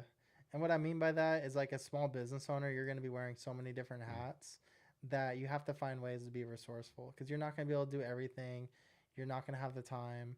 So, like, are you able to, like we talked about earlier, are you able to have relationships that you can leverage? Mm. And it's not necessarily you taking advantage of people. It can always be a two-way street. Mm. But are you able to leverage relationships in your network? Are you able to find a way to get the attention of one of your target customers, maybe in a creative way. Like, gosh, there's a guy, I think his name's Jesse. He's a guy who he ran a marathon with David Goggins. Does he have like the big ass calendar? Yeah, Yeah, yeah, I watched yeah. I watched a video of his yesterday. Yeah. Yeah. So I really enjoy that guy. Yeah. I forget his last name, but his name's Jesse something. Yeah. And he has this story that I like, and he's a guy that I think really like some of the way that he conducts himself. Yeah. I really appreciate. Yeah. Where he has like one story where he's trying to go to this conference and he can't get into the conference. He didn't buy a ticket. It's a bigwig conference. He doesn't have the money. And he realizes that as he's sitting there, that all the guys from the conference are going over this little cafe. Yeah, yeah. And so this guy buys all the... I remember the story, yeah. He buys all the muffins. So he like buys them out. And then as the guys are coming over there for the conference or like for the conference break, he ends up giving a couple of the guys a muffin or whatever. And then they end up talking. And then through that interaction, he ends up closing his first deal. Yeah. And, you know, I kind of bring it back to me. Like when I started my telecom business, there's a guy, his name is Dan in Florida, who was a big help in me kind of putting together some of the pieces of my business. And I met him at a conference like 3 or 4 years ago, maybe 5 years ago, I'm not sure. But I met him a while ago at a conference, and I literally bumped into him in the hallway. And I was like, hey, man, coffee's for closers. Be careful. And the guy, and he had a cup of coffee in his hand, and he laughed. And we ended up, like, seeing each other in the hallway 3 or 4 times and kept having these, like, funny little interactions after that first one that was funny. And then we ended up staying in contact. And then he's ended up, you know, almost becoming, like, a mentor of mine. And then that kind of helped me in starting my business. Why do you think like some people they make the instant connection, like hit it off, and other people like walk by like fuck that guy? You know what I'm saying? Yeah. I mean, I think it's just like, you know, it's coming down to like being authentic, man. You know, and it's like people like, you know, people like if you're going in with the motive, right? Like, hey, like I'm going to the networking event and I got to close somebody. Like that's gonna kind of like you're gonna have what they call like commission breath, right? And so people aren't gonna like resonate with you. You're not gonna be like talking to them like you actually want to hear them and understand them. You're listening with the idea of like wanting to respond, not actually listening. And so I think if you're authentic, you're having fun, and not like just like having fun to have fun, but you just genuinely have like a positive spirit where people can feel that like you really enjoy what you're doing or you really enjoy being in that moment. And I think that's really attractive to other people. Like, you know, when I'm at the conference, I'm having fun. I'm shaking people's hands. I'm like, you know, like, I don't know, that kind of energy is contagious and it attracts people. Can you talk about the culture that you want to build at your company? Yeah, for sure. I think, you know, I've been thinking a lot about like, you know, I haven't fully put it together yet as far as like, I kind of want to have like our, you know, company like rules as far as like, hey, this is what we stand on. This is what it means to be a strong fiber systems employee. Like these are the values that resonate most with us. And so I was kind of thinking of different quotes, different mantras, things that are like really mean stuff to me that I think would like resonate with the team. Like one thing that I've been saying a lot is, you know, you determine where your finish line is. Where a lot of people think like the finish line is here. You know, it's like if I hit 50 dials, I'm done for the day. Or if I do X, then I'm done, right? But really it's like you determine where your finish line is at. So like if you want to push yourself, if you want to, you know, if you want to get this deal, like, you know, you have to find a way, right? You have to like going back to the Jesse guy, like he had this other story that I really liked where he was pitching this company and he happened to be friends with A-Rod, you know, Alex Rodriguez. And he's like, all I want you to do is come up the elevator and I'm going to shoo you off. And he knew the guy he was pitching in front of was a huge New York Yankees fan. And so A-Rod comes up the elevator and he's like, dude, A-Rod, get out of here, man. I'll talk to you later. And the dude's totally like, what the heck? This is freaking Alex Rodriguez. And this guy's like telling him to go kick rocks. Like, who is this guy? You know? And so it's like, Like, what kind of ball are you, Jesse? Yeah, exactly. And so like, like I always like, for example, like there's a potential customer of ours who I figured out was a huge Ohio State fan. And so I would start going on Cameo, and I was like looking at different of the Ohio State guys, and I found Cardell Jones. And so I had Cardell Jones make a cameo, and I sent it to him. You know, that's fucking brilliant. Yeah. That is fucking brilliant, dude. And so like I always like, I picked up our holiday cards today, and we're gonna handwrite holiday cards over the weekend. And so the video I watched from Jesse yesterday, he said like every year in the year he goes to the calendar. Everyone he met, everyone does something. He gives a handwritten note to him. Yeah. He said in the year, he's like, I have to write maybe 2,000 notes at the end of the year. But I wrote him, hey, Tom Brown, thanks for him on the podcast. ABM people invited me, had a great time, blah blah blah. Like, dude, first of all, like I would love to do that. My hammer is too fucked up to write handwritten notes, Yeah. But I think that like that mindset of like doing the unscalable stuff, whatever you want to call it. Yeah, like I think that stuff really weighs heavy in my brain, and finding ways to do more of that, and finding ways to just to have that kind of like creative edge, right? That not everybody's doing. Yeah. So I don't know if you're hiring or not, whatever. Like suppose someone's listening to that, man, Scott's a cool guy. I want to work for Scott. How would that person like get you on your radar, like maybe potentially work for you? I would say they got to follow Jason Cabinets and Jason Cabinets Experience. Number one.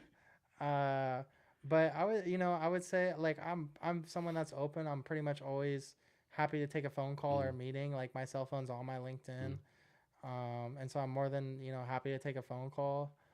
I think for our team, like, I think characteristics is what I'm looking for. Characteristics as far as the culture that we're trying to build, in terms of people that are focused, people that go the extra mile, people that believe in the way of taking care of customers the way that I do. I think that there's been a lot of what to me is really great customer service, and how you take care of clients or people that are customers of your business. I think that's a little bit of a lost art in today's society, where everybody wants to send an email, everyone wants to automate with AI. I want to do all that stuff too, but I also want to find ways to still bring real customer service that I believe in to my clients, that I think goes a long way and is appreciated.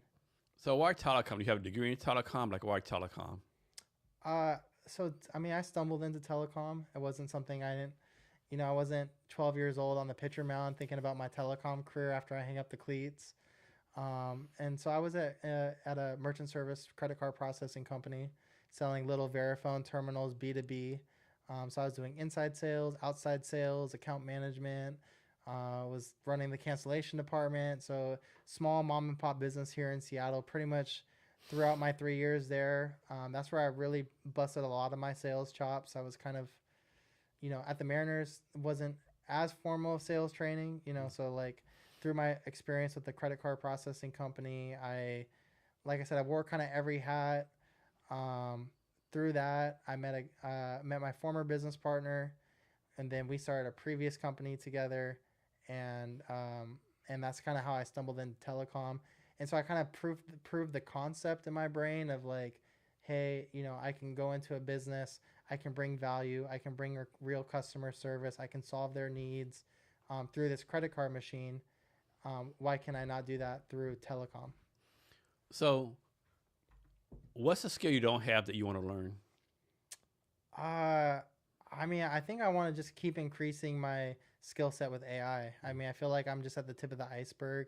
We do have AI features and products within our telecom product line, but I feel like there's so much more to AI like that. That as far as just like me making the customer experience better for my clients while using AI to build more efficiency, but not to take away the human element. Like I'm still a big believer in like, hey, sometimes you gotta like, if I have a rule in my business that if a customer emails in 3 times on the same issue, like 3 back and forths, not like 3 times in a row with no response, but like If they email in like, hey, I'm having trouble getting my calls to transfer, Mm-hmm. you know, hey, did you try this?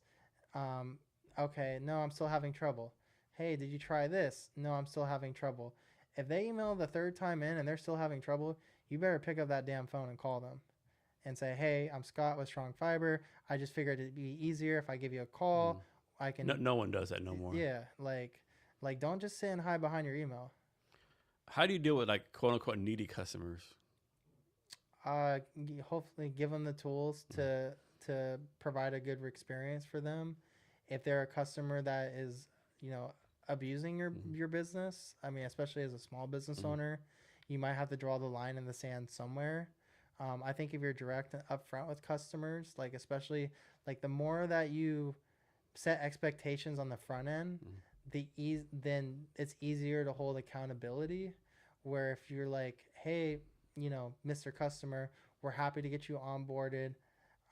Just so you know, right now you guys have the lowest tier internet speed. Mm-hmm. If you guys are gonna be streaming Michael Jordan highlights on YouTube all day and you're gonna be on a 25 meg internet connection, like you're probably gonna have some times where your computer is slow, Mm-hmm. and it could affect other pieces of your technology within your business. And so, you know, if you're not gonna be willing to increase your internet speed, then you know how can we help you, right? And so I think it's like not necessarily that example, but like if you're upfront with your customers as far as like, hey, this is how we operate, this is how you contact us, this is how our support works, that you know you can call us anytime, but here's like the parameters around that.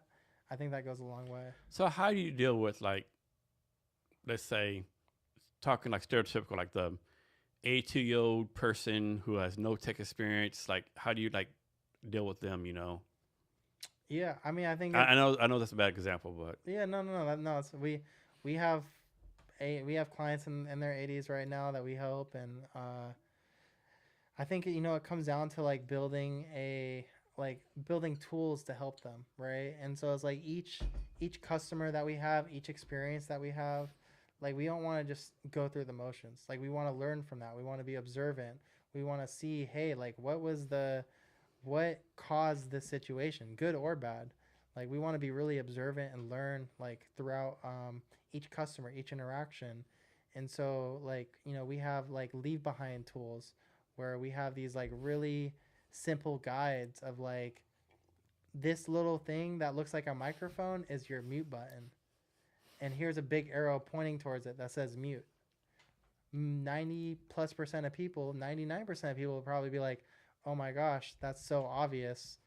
But we went to the local print shop and printed out these like diagrams of the phone, right? And so it's like, do 90+% of customers need that? No. But the customers that do, we have it for them, mm-hmm. right? And you know, it wasn't a huge cost for us to produce that, but we created that because we were observant that hey, this is a need, right? We have customers that are older, customers that have used their same phone system for 30 years. And so I mean if you do anything for 20, 30 years, making a change is going to be tough. So totally random. Remember back in COVID, there was like a Zoom call in Texas. A judge, bunch of lawyers. I guess one lawyer's kid I was on the Zoom and put up filters as a cat, and so the lawyer's on the cat, and like, I'm not a cat, Judge. I'm not a cat. Do you remember that? Yeah, yeah, That's fucking shit was fucking hilarious. yeah. Yeah. So, what problem is your company solving? We're solving a better communication experience for small businesses. You know, right now, small business owners they're typically felt like they're stuck with either a national carrier like a Comcast or somebody big like that who just is going to be at such a scale where they don't have the time and attentiveness to take care of that small business, or they're going to go with another provider who may not have the skill set and the expertise to actually help them program their phones and their phone system in a way that's effective for their business. And so like the solution that we're providing is we're at a comparable cost to these other providers, but we'll actually take the time and go the extra mile to help with the strategy behind your phone system so it's actually effective for your business. Because there's so many like people, it's each business is different, but the opportunity cost of a missed call, Mm. if I have a real estate if I'm a real estate broker and I miss a call and it was from somebody who saw me on Google and wants to sell their house, if I miss that call and it goes to the next person, I'm gonna be pissed. That might have been a $20,000 commission. And if my phone system wasn't set up right, or it's buggy and it's not working, and now that call cost me 20 grand, not going to be a good night's sleep. So, do you focus on like the type of company, the industry, the revenue? Like, how do you like focus on the customers you reach out to, or potential customers you reach out to? Yeah. As far as like our targeting goes, we typically will either target verticals, we'll target employee size, we'll also target carriers that we hear about throughout the community that are maybe not providing great service and their customer base is unhappy. So, I mean, we kind of target everything, and we have specific campaigns like, like around a particular vertical where there's, maybe we have industry knowledge of like what's important to them, or certain features that are like really beneficial, like, like a towing company, right? They're gonna have an after hours dispatcher. They're a 24/7 business. Is your phone system set up in a way that's productive for a business model like that? Or did you just go get some phones from Comcast and now they won't forward over at night, or they won't do the things that's required for you to have a successful operation? So, next thing, so you have a lot of stuff on the internet, LinkedIn, whatever. But what's something that you're proud of that like no one knows about? Like maybe your girlfriend, your parents, your family, close friends, but like the regular Joe Smo doesn't know, but you're very proud of it. This is being recorded, right? Yeah. I'm proud of my girlfriend. uh, yeah, uh, yeah, no, I am proud. She's amazing, so I am proud of her. Other things that I'm proud of, I don't know, I feel like I'm like proud of, I don't know, I feel like I'm proud of the progress that I've made. I think, um, like I come from pretty humble beginnings, and I think the progress that I've made and just where I'm at with my business and life and just the relationships I have, like I feel, it's a mindset, but I feel like I have a really great life, and I'm really proud of that and just hungry for more at the same time. So let's suppose a company signs up to you. I'll make this up. Suppose they get like 20 phones from you, right? Mm-hmm. Like all, they keep those phones forever. Like what's the replacement process for all the tech you give them? Like you replace the phones every 5 years, 4 years, and like how's that work? Whenever they want to get their visa out. Okay. No, but so I mean, they can purchase the phones up front, Uh-huh. like other providers. Like I won't mention that big company that starts with a C, Mm-hmm. but for example, with them, at least for their VoIP systems, which is internet-based phone systems, which we sell, uh, they only offer leasing, Mm-hmm. and so you can't buy the phones. You're stuck on a lease, and what happens is you end up paying over on the cost of those phones multiple times. And so we do offer a leasing option as well. So if you want to avoid upfront costs, you could just lease the phones, and so you can get in the door at like a lower price. But you can also buy the phones up front. They come with a warranty, and then you're lowering your monthly overhead by just the capital expense of buying the phones up front. So we offer both packages. A nice thing about our company that I don't see a lot of other carriers do is we're constantly sourcing refurbished inventory as well. And so for businesses that either have tight budgets or for nonprofits, we can also offer most of the time refurbished phones at either no cost or little cost. So I'm guessing you have like different kinds of phones, right? Yeah. Like how do you recommend to a business owner like what kind of phone to use? Understanding their needs is the short and quick answer. But if they are the front desk administrator, they might need a phone that has, many programmable keys so they can see every extension within their company and who's on the phone. They can press a button and transfer it right to that extension. They have, speed dials, call parks, time frame toggles, all these different phone features that like an administrator might use, where if you have your phone that's like a common area phone, like maybe a phone in the kitchen or the hallway, or a phone that like you want to have there but isn't a phone that's going to be like sitting on somebody's desk, then maybe that's just more of like a little entry level phone that we wall mount, so you can still make a call, still receive a call, in an emergency scenario, call 911, but you don't need the robustness of like an administrator phone. So it comes down to understanding their needs, and then just like what the use case of the phone is going to be. So I'm guessing you don't make these phones, right? No. So like, how do you determine like where to buy the phones from? Is like a factory somewhere you're buying from, a company you like trust? Like, how's that work? Yeah, so we have a couple different like hardware manufacturers that we're partnered with. Like we partner with Yealink, Grandstream, Polycom. Those are kind of like some of the big players in the industry. So whether you got a phone system from us or another company, it's more than likely going to be one of those brands. And so they're kind of the industry standards, Mm. if you will. We do evaluate other hardware vendors. Like there's many other vendors that we'll look at and take demos with, and deploy those phones in our office for internal testing. But right now, we really kind of stick to those three brands just because we know if we deploy it on a client site, we want to feel really good about it. And so we're pretty stringent on our testing process. So our good friend Jason Dowd has a question for you. He wants to know, do you believe in using AI in your marketing efforts? I do, yeah, for sure. I mean, I think especially like an email drip campaign, being able to utilize AI is huge because we can't. I can if I'm doing something by default, I'm not doing something else, right? So if I'm on the phone with potential customer A, then I'm not on the phone with potential customer B. And so using AI as a vehicle to have more outreach and to define my sales process. Here's one for you. Let's suppose like you're blown up, right? Mm-hmm. And you get a call from Comcast. Mm-hmm. Hey Scott, like you're kicking our ass. Here's a crazy fucking amount of money for us to buy you out, and you go somewhere else. Oh man, no, I love all my strong fiber clients too much, man. I can't do that.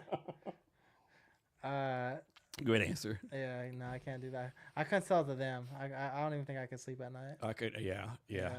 If I was older and ready to hang up my jersey, and there was some young buck, some young Scott out there that was wanting to take the reins, and I felt like they were gonna do a good job with my client base, then sure, as entrepreneurs, right, like we can't dismiss the fact that like at some point, right, whether it's our time to exit the industry, whether we pass, whatever, like eventually somebody else is gonna take over your business, right? Like at some point.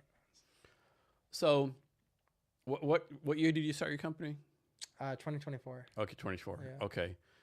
So this question probably relevant to you, but what I usually ask is like people. What I ask like, what's something that when you start the business like kind of kick your fucking ass, but now you're like, what in the world? Like this is so easy to solve. Why did you give me such problems, right? Yeah, I would say for me, like it was understanding like just the complexity and the settings, just like different like edge case settings of like businesses' firewalls and their network environments. Like when we first started, there was like just like a couple, like for example like a WatchGuard firewall, which is like a specific brand that makes a firewall, which is again provides security to a business's network, and they have some really interesting like features that can disable voice packets and audio files. And so I would say like that was like something that at the very beginning was like, oh shit, these firewalls, like we got to learn and understand what WatchGuard is doing, because some of our clients deploy WatchGuard, and so we need to understand how it can impact our reliability, and so we can provide that great service to our clients. Is there a way to prevent like spam calls, or this like it's a 2025 you just got to deal with it, or can you prevent spam calls? You can mitigate spam calls. I can't say you can completely eliminate them. One like easy trick is if you implement a call menu, even if it's something simple like, hey, thanks for calling Strong Fiber Systems. Please press 1 to speak to a member of our team.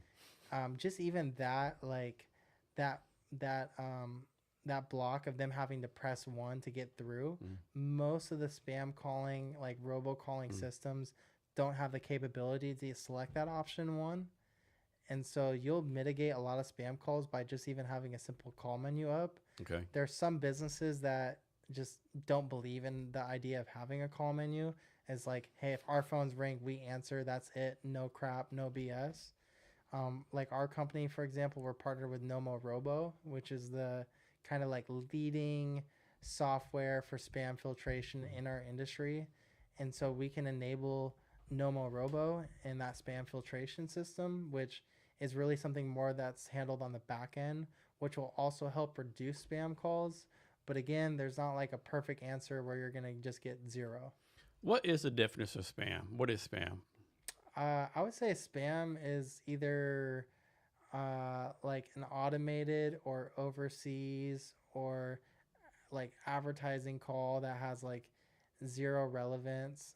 It could potentially even just be a scam as well.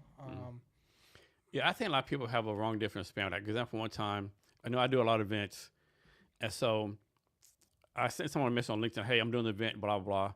And dude reached out with like, I didn't give permission to contact me on LinkedIn. Like, dude, we're fucking first connection. What the fuck do you mean, right? I mean, I didn't tell him that, right? But my mom's saying, like, dude, we're first connection on LinkedIn, right? Like, Yeah. if I can reach out to you, who the fuck I reach out to, right? Yeah. I think a lot of people like have the wrong idea of spam.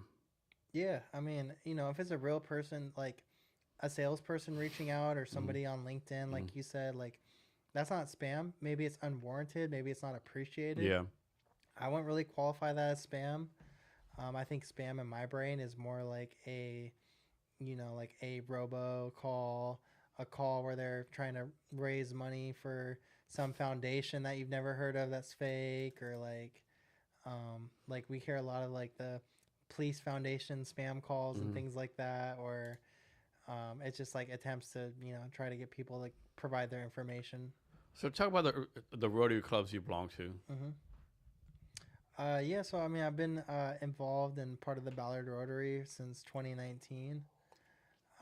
Rotary is a special organization to me. I really appreciate what we do in the community, and how Rotary is a rare and unique organization where it can impact at like a neighborhood level.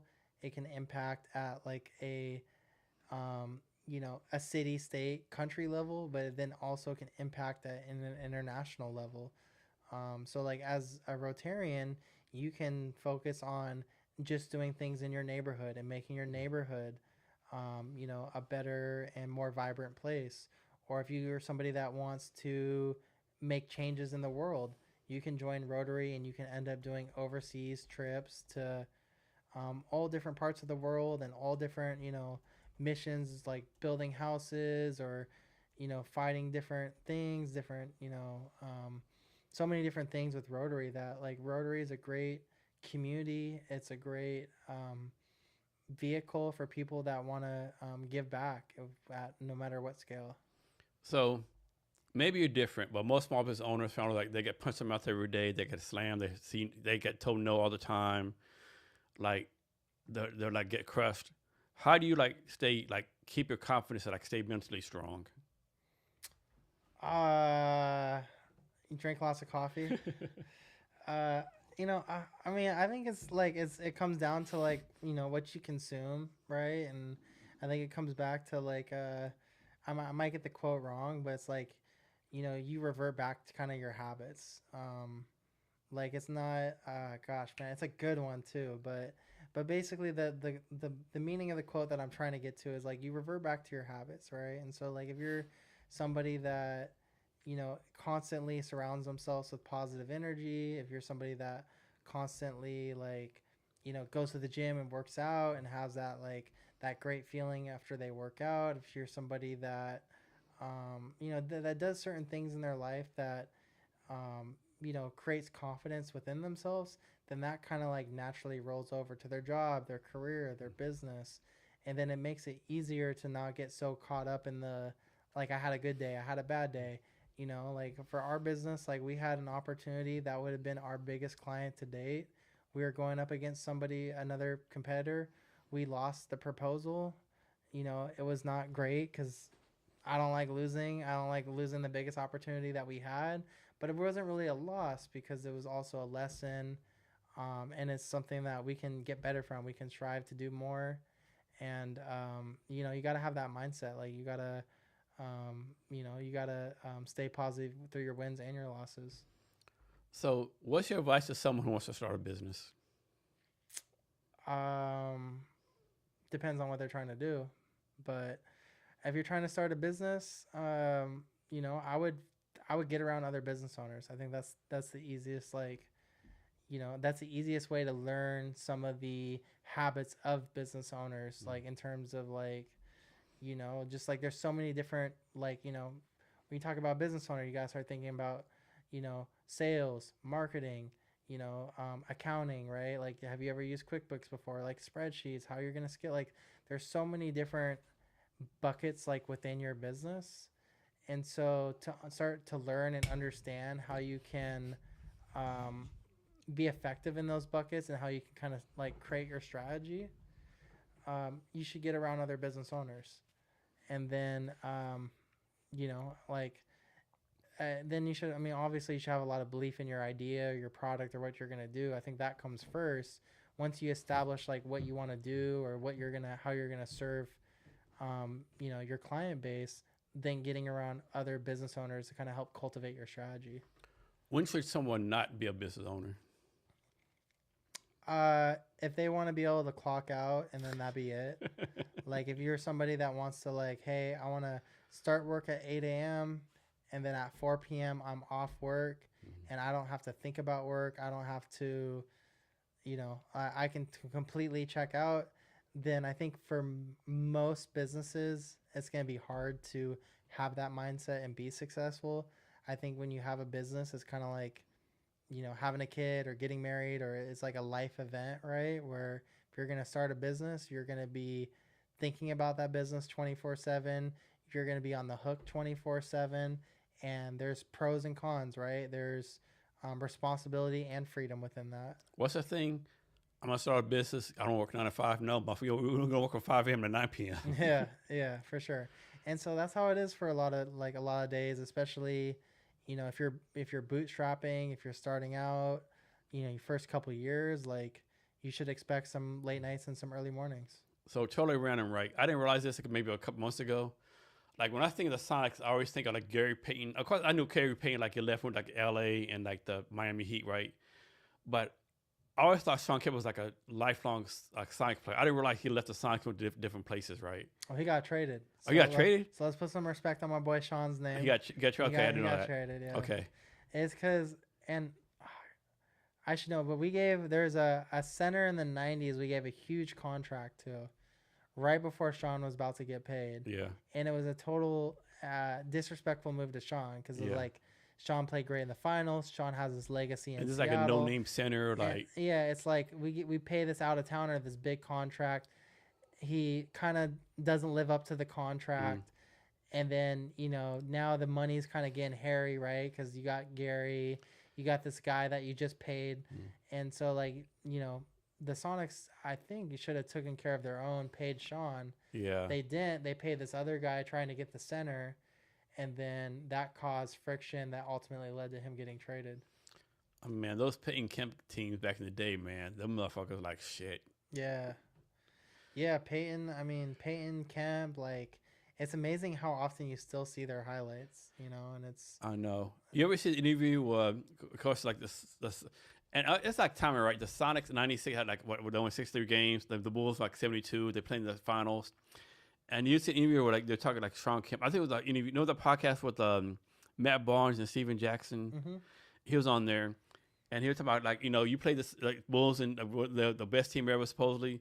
And Sean Kemp was like, no, it wasn't Michael Jordan. It was like fucking Dennis Rodman. Yeah. This motherfucker weekend tap motherfucker in the ass and shit. You know, like I think Frank Bukowski couldn't handle it, right? Yeah. Like, dude, don't let him tap you in the ass. Get the fucking rebound, dude. Yeah. Yeah, that was. I mean, you know, I wish I was a little older to really fully appreciate that finals. Yeah. But everything that I've heard is that people think that Sean Kemp was the best player in that series. Yeah, I heard that too. Yeah. You know, I mean, he balled out. Yeah. I mean, man, that series, like you have like 72-10 Bulls, Jordan, Pippen, Rodman. You got the 63-19 Sonics, like fucking Peyton, Kemp, everyone else, right? Like, fuck, man. Yeah. That had to be a hell of a fucking basketball series. And everyone gets upset because Peyton didn't start guarding Gary or Peyton didn't start guarding MJ until like I think it was game 4. Yeah. And the Sonics were down 0-3. So who was guarding Jordan then? I think they had Nate on him a little bit. Nate McMillan, yes, yeah. Yeah, and then they had. Yeah, I wonder. Maybe I think it's a coaching decision or like. I think from what I've heard, he was kind of banged up, so they were trying to save Gary for like and not you have gotta, him on you got to put the glove on Michael Jordan. Yeah. I don't care. That dude has sprained ankle, pulled groin. You got to put the glove on fucking Michael Jordan. Yeah, I mean, you gotta lay all your cards on the table at that point, right? You're not that I'm saying like do drugs or do like take a shot, but you got to take a shot. You got to do something right. Yeah. I mean, you gotta guard him, and like until you're not able to play, then you don't guard him. I mean, if you're limping, okay, I got it right, but yeah. Yeah. So I think that's always like when you hear about that finals from Sonic fans. I think that's always kind of the biggest what if. Is it crazy? Like like. All these great teams in the 90s, like the Sonics only won one championship, like only won finals, The Philadelphia Sixers 80s, they had like Dr. J, Moses Malone, Andrew Toney, all these great players, only won one championship. Like so many great teams, like only won a championship. Indiana Pacers didn't even fucking go, right? Yeah. I mean, like, yeah. Yeah, it's just, it comes down to the numbers game, right? There's, about 30 teams, right? Obviously, maybe like a couple less teams than 90s or whatever. But still, there's this many teams and only one champion. It's luck, yeah. Yeah. And it's like, you're not a big college football fan, are you? No, not really. So like college football, right? All these college coaches are getting fired because you didn't win a championship. Nick Saban, like, dude, like, is that our requirement now? You got to win a championship? There's like 90,000 college teams, right? Yeah. Only one championship. Like, if you're firing motherfuckers that win a championship, like, you're going to fire motherfuckers every fucking year. Yeah, for sure. Yeah, no, it's and the college football, man. Like I don't follow that closely, but all that NLI stuff, NIL is crazy. The thing with that, I think people are wrong. So I think with NIL, the original intent was, it's like back in the day, like so I graduated from University of Oklahoma. I'm a big Brian Boswell fan. Back in the '80s, at a football game, someone made Brian Boswell T-shirts and sold them $10 a piece. He couldn't get none of the money, right? So I think NIL was like, if someone uses your name, you get money for it. Or I think, for example, it's like maybe 10 years ago, there was a meme. This black kid had a box of Popeyes, and they put a meme. This kid loves Popeyes, right? Yeah. 8 years later, he gets his college from some small school in Kentucky, and they're like, Popeyes, you better pay this dude, right? And give him NIL money. So NIL is like, like small pop-up restaurant, like you might give like a college player, like some money.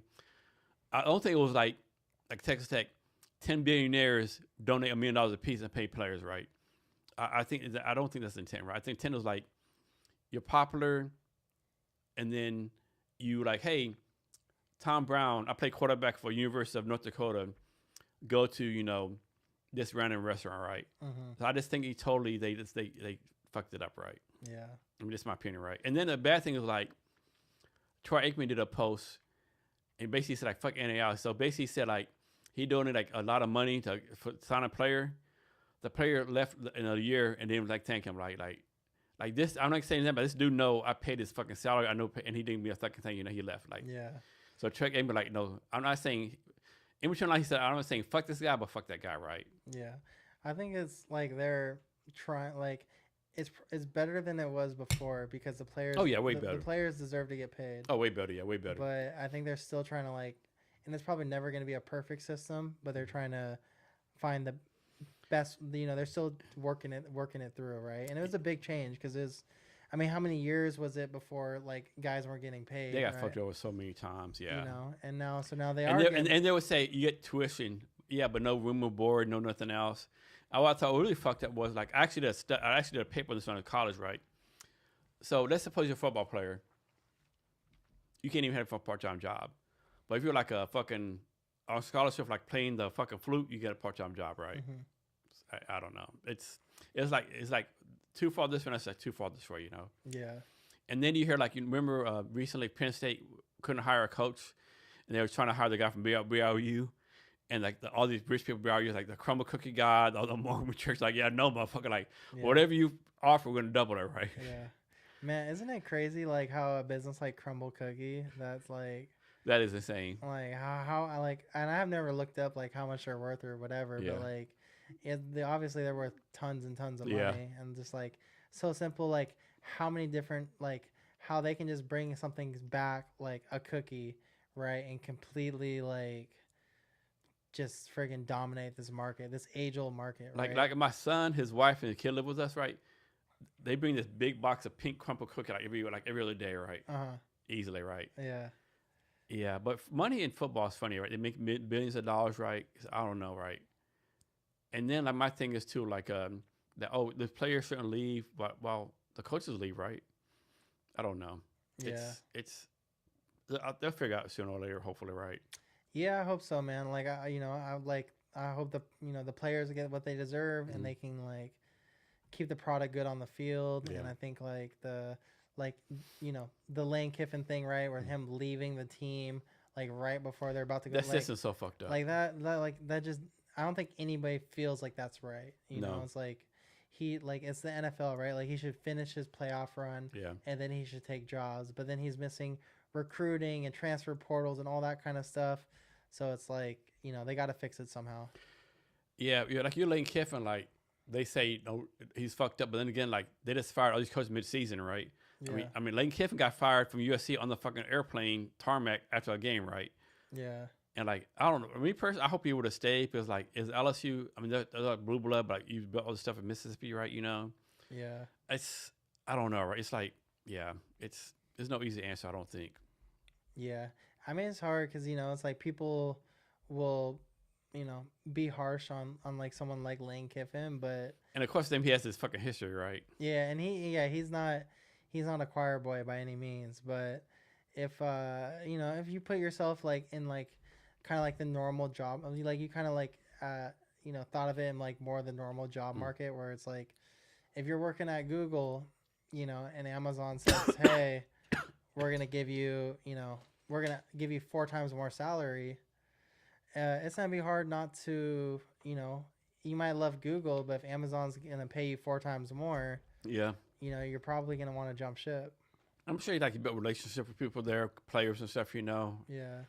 I think it's interesting. Like they told Lane Kiffin, no, you can't coach Mississippi, but he like took 4 coaches from Mississippi to Dallas U, but they're letting those 4 coaches coach in the playoffs. So I thought it was interesting, right? Yeah, it seems like I don't know, like whether it's like the college football playoff committee, or it seemed like there was some behind the scenes there that was like, hey, like let's not like totally destroy it. Like you can't just like have the whole coaching staff just leave. Yeah, and I get Mississippi part. They're like, okay, we can't let Lane coach here because like he can fucking poach players, whatever, but he's gonna do it anyway, right? Yeah. I don't know. Like, yeah, I'm a big fan of Lane Kiffin. I think he's like fucking. I like where he trolls people, like, yeah. But he does some fucked up shit sometimes. Yeah, like I didn't really catch the whole story, but when he like got in the reporter's face the other day, like that was pretty crazy. Yeah, like he doesn't give a fuck. Yeah. Yeah. I'm more like I think like his a daughter in college goes to Mississippi, and her boyfriend's like the fucking like the best linebacker at LSU, right? Okay. And so he's trolling this dude for the game, like yeah. He's a fucking master troller. Yeah. So you're a big Seattle sports fan, right? Yeah. What's your number 1 team? SuperSonics. SuperSonics? Yeah. Okay. Seahawks number 2, Mariners number 3. Okay. Probably UW Huskies number 4. Yeah. Kraken number 5. Yeah. Storm number 6. Okay. Sounders 7. Seattle University number 8. Yeah. Seattle Thunderbirds too. Shout out to them. Went to a lot of Thunderbirds games as a kid at Key Arena. So what's how do you professionally develop your people? I mean, say like for my sales team, like I was telling you earlier, like having the training program of like, hey, every day we're gonna take action. You're not gonna sit here and you're not gonna go through some 2-week training where you're just looking at PowerPoints. Like, we're gonna professionally train you, but we're gonna get you ready and get you on the phones. So we're gonna put you on the phones. We're gonna listen to the calls, and then we're gonna practice. And so that's gonna be like that's my formula for like getting somebody equipped, helping them build their skill. Which sounds really simple, but it's amazing how many salespeople I talk to. I'm like, hey, do you ever like listen to your calls? They're like, no, I don't have time. It's like, and so that's like the starting place. As far as like our actual like technicians and the folks that are like our engineers that are actually programming systems, we have a strong university that we take them through, where they go through like video modules. They get technical training, and so it's a little bit different, right? If I'm talking about my sales team or if I'm talking about my technical support team, two different skill sets, two different ways of training. So I think a lot of small business owners they think they're good small business owners. They think they're good leaders, but they're not. Like talk about the points of being like a leader for your company. Yeah, for sure. I mean, I think like as a company owner, like you can't like you have to be the first one in, the last one to leave. Like you like if they see if they see that you're not giving it your all, if they see that you lack belief, if they see you getting down on yourself, like that's gonna contaminate your team. And so like you have to lead from the front as a small business owner. Like you have to set the expectations, you have to set the tone. You have to show like you have to be the one that's casting the vision, right? And if you're not the one that's casting the vision, like it's gonna be difficult to have a team that believes in you. And so you have to like set like your foot down. Hey, this is where we're gonna go. This is the direction. This is what we're out here to accomplish. And then you got to back it up too. But like you have to be the leader in that. So how do you deal with this, right? Like people have problems, right? They have challenges, right? So how do you deal with like I'm making this up, like suppose an employee like their aunt dies, or the kid has cancer, or like something happens, or their roof leaks, or like how do you deal with all this like life kind of stuff? Yeah, for sure. I mean, I think like as a business owner, you got to kind of like trust your gut a little bit on like, hey, is this real or is this bullshit? To put it bluntly, like, is this like a minor obstacle that could be overcame and we're like dealing with excuses, or is this something that's a real life event, Mm-hmm. something that I need to like, potentially have some grace with with my team member and really understand like, hey, this is the scenario. Um, and then it comes down to having that communication, right? Like, hey, if you're telling me, hey, the roof is leaking, and it's Thursday, and you're like, hey, we have the guy, this can be a 1 day thing. The guy's coming this afternoon. We're gonna get it fixed. Da da da da da. And if it's like the first time, then more than likely I'll be like, okay, cool, like, you know, handle what you have to handle. We'll see you tomorrow morning. And if it's like if it ends up becoming this thing where it's like, oh, like they couldn't finish, so they have to come back today. Well, it's like, well, hey, if they're working on it, like, can we have you go down to the library and rent the conference room, and you can work out of the conference room for the day? And like, what I'm saying, there's almost always a solution, Mm-hmm. right? Like, it's never that hard to like figure it out. Like, it's like, are you trying to find a way to get it done, or are you finding excuses to not be able to get it done? Why do you think some people are problem solvers and some people are like problem makers? Um, I mean, I think it comes down to like to mindset. Like, it's people that grew up in certain households, or people that grew up playing sports. Maybe they kind of got ingrained with the like, hey, we don't give up until the game's over. We don't like we stand on X, Y, and Z. And I just think some people like um some people like lose track of like what it takes. And I think also like you have to keep in mind like the outcome, right? And like, are you trying to like, if you remember the outcome, then the process is easy. If you forget about the outcome and you get focused on the process, then you can get lost in the process. So I think you really always have to reverse engineer and think about the outcome, and then the process becomes clear. When you lose sight of the outcome, then you get focused on the process, and you might get like distracted in stuff that isn't really moving the needle. So who are your mentors? Uh, like the mentors that I speak to, like I mentioned, like I have my friend Dan in Florida, Mm-hmm. who's a telecom business owner, somebody that's been Mm-hmm. successful. He went from like selling long distance cell phone plans in the 90s and has a long successful career in telecom, and he's kind of been in every little arena within telecom. So he's a mentor of mine. Mentors that maybe I don't have a relationship with, that I can call them on the phone. But like one of my favorite authors is Oren Klaff. Oren Klaff has written 2 books. One's called Pitch Anything. The other is called Flip the Script.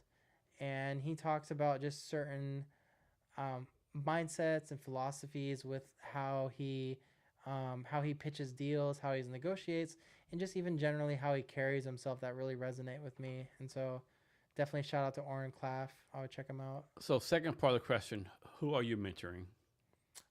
Who am I mentoring? I mean, I would say my team is who I'm mentoring. Like family members that are, growing up, that are like coming to me as far as like advice and just like helping them have direction, like, through school and high school and beyond. And so I'd say I really focus on my team and my family and friends and people that I grew up with that, I feel like I'm the kind of person that I have, friends or people that I know that will come to me for like advice or perspective. And I just always try to be there to give that.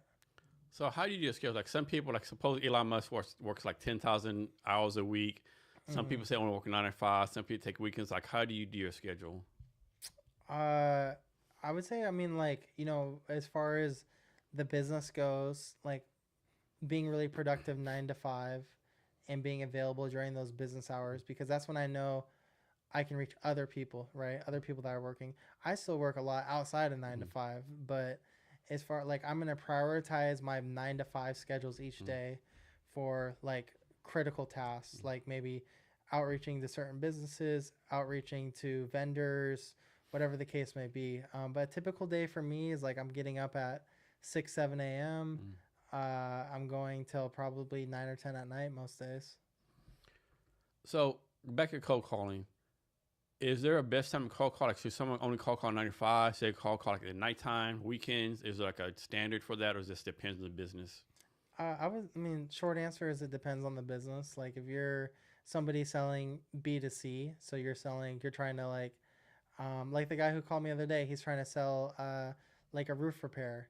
Like if I'm at work during the day, I'm probably not going to answer, but so he has a better probability of calling me on my way home from work or in the evening when I'm sitting on the couch watching the game or whatever. And so for a B2C kind of guy, outside of business hours could make more sense. For B2B, the businesses that we normally work with are only open Monday through Friday, 9 to 5. And so we have to contact them within those hours. Is there a business that should not do cold calling? Yeah, I mean, I would say like in any kind of like, like restaurant, retail. I mean, there's definitely verticals that cold calling is not going to make as much sense. But if you have a product or a service that, I think most business owners will know, like, is cold calling part of my strategy or can I utilize, other tactics? So what's the Sonics memory is like your best Sonics memory? Best Sonics memory.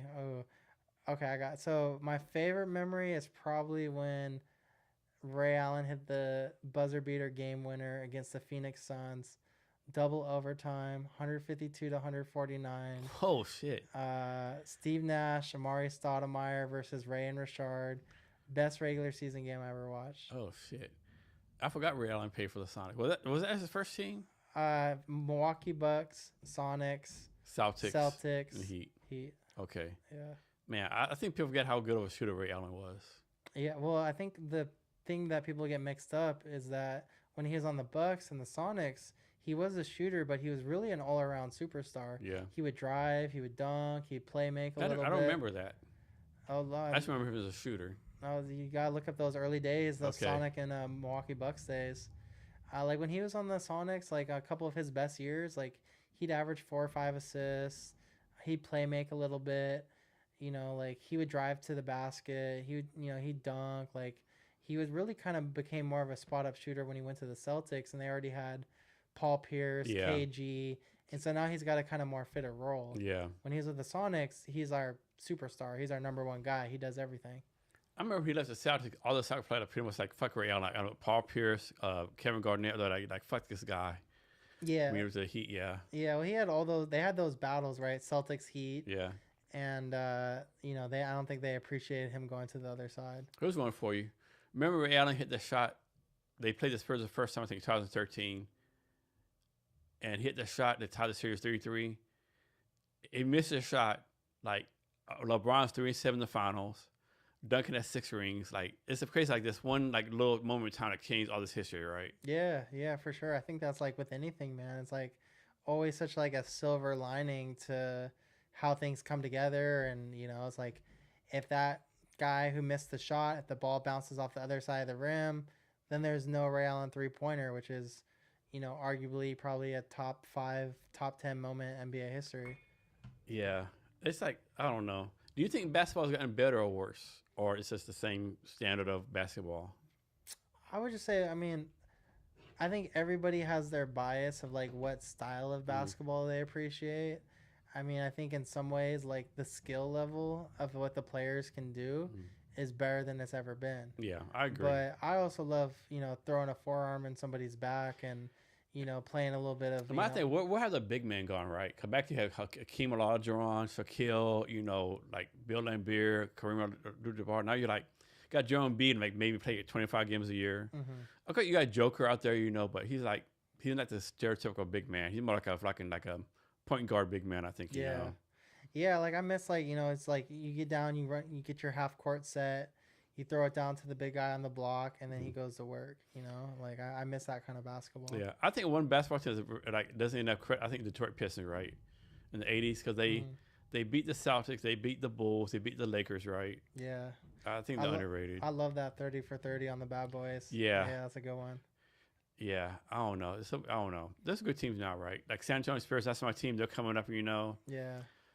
Houston Rockets, maybe. We talked about earlier about how Russell fucked it up. Like, talk about, like, let's talk next about Nico Harris, the general manager of Mavericks, right? Man. Yeah. Like, are you kidding, right? You going to trade Luka for the god of glass, Anthony Davis? Like, what are you doing, right? I think the biggest mistake, which was like, if you have your heart set on trading somebody like Luka, right? If you're gonna trade him, you can't shop him to one team. No, you gotta shop him across the league, because into the Lakers, of all teams. It's like, man, like there's no way that was the best package they could have got for Luka. No way. You know, you basically got one good quality role player, which role player is a dime a dozen.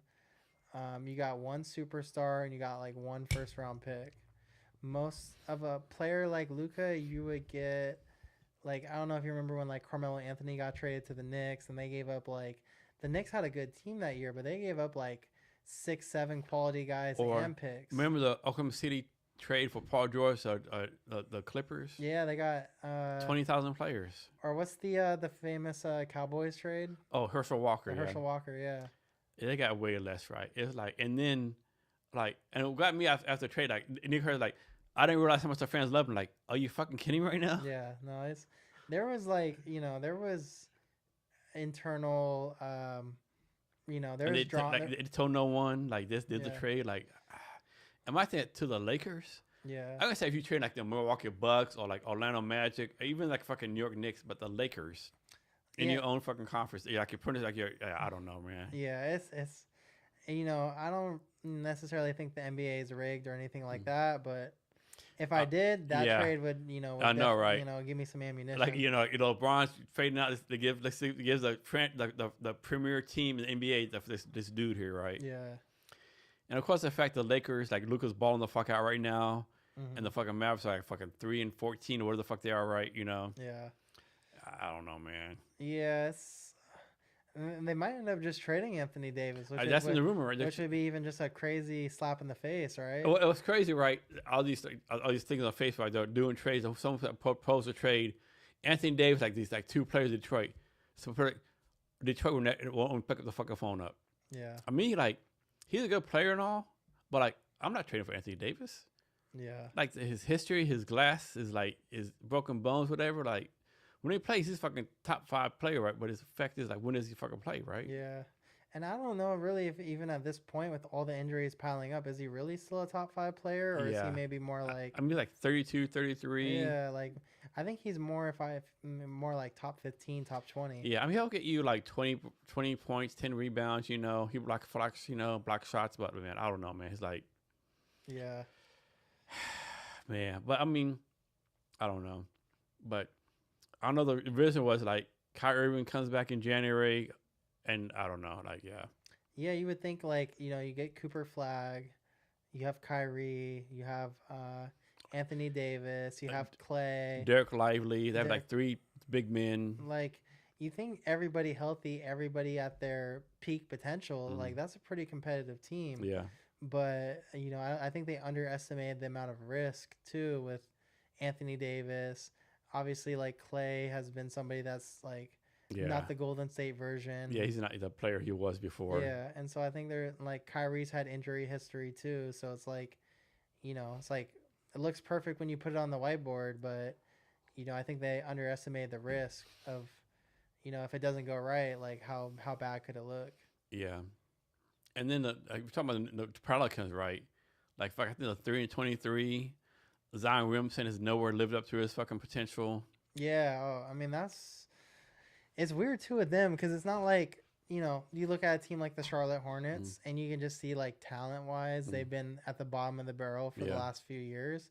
The Pelicans, it hasn't been the case. Yeah, like, they got talent. Like DeJounte Murray, who's a great player. Oh, I forgot he was with them. Yeah, and I think he's still there. I think he's just hurt. Yeah. But they had C.J. McCollum, who's a very solid player. They have talent, yeah. And so through the last 4 or 5 years, they've had. I think it's coaching, like leadership, ownership. Like it's kind of got to start from the top, right? Yeah. And I think bad luck, with injuries and like the ball just doesn't bounce your way, like it's part of it, right? Sports. Talk about this, right? So I'm a big believer. Like I think I call it decision points, right? Like for example, like you have a meeting, right, at 1 p.m. and then you're driving, and instead of leaving on time, your wife says, "Hey, come do this for me." So you're 5 minutes late, and so you're 5 minutes late for the meeting. But because you're 5 minutes late, actually works in your favor, right? I think that was the decision. Talk about how decision points play a role in life. Yeah, I mean, I think like that's something I'm a huge believer in, that like it's everything's a thin line where, like if you like everything like it happens just so delicately, right? Where it's like, like each call, right? Like each call, they might answer, they might not answer. They might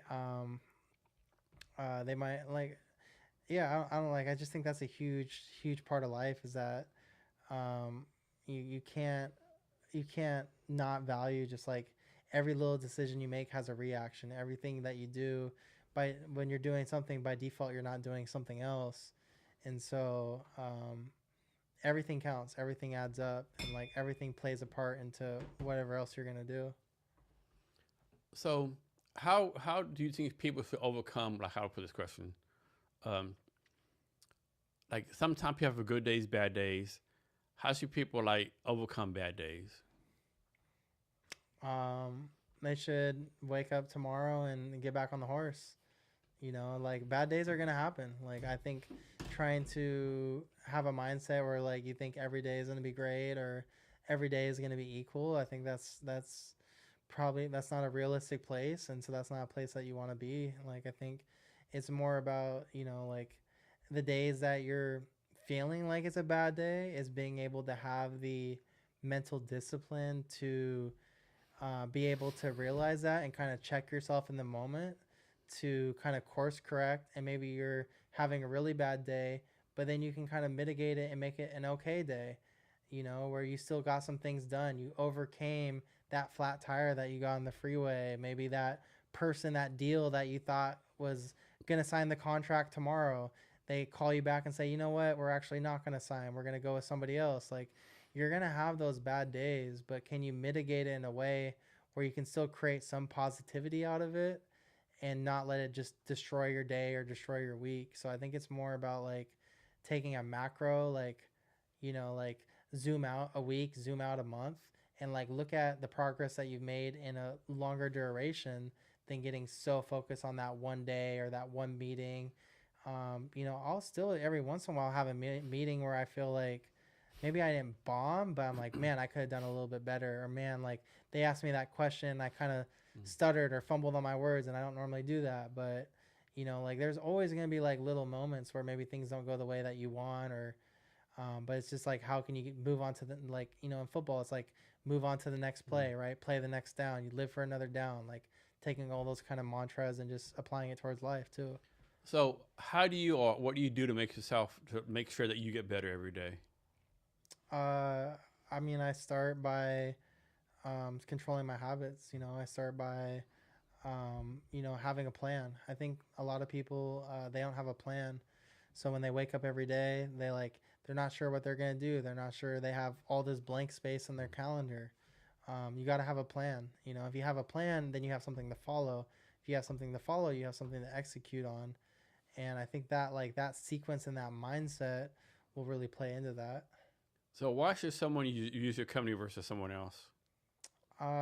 Because if you are a business, especially a small business, you're not gonna have the experience that you want with a large company. They're not gonna care about you. They're not gonna go the extra mile.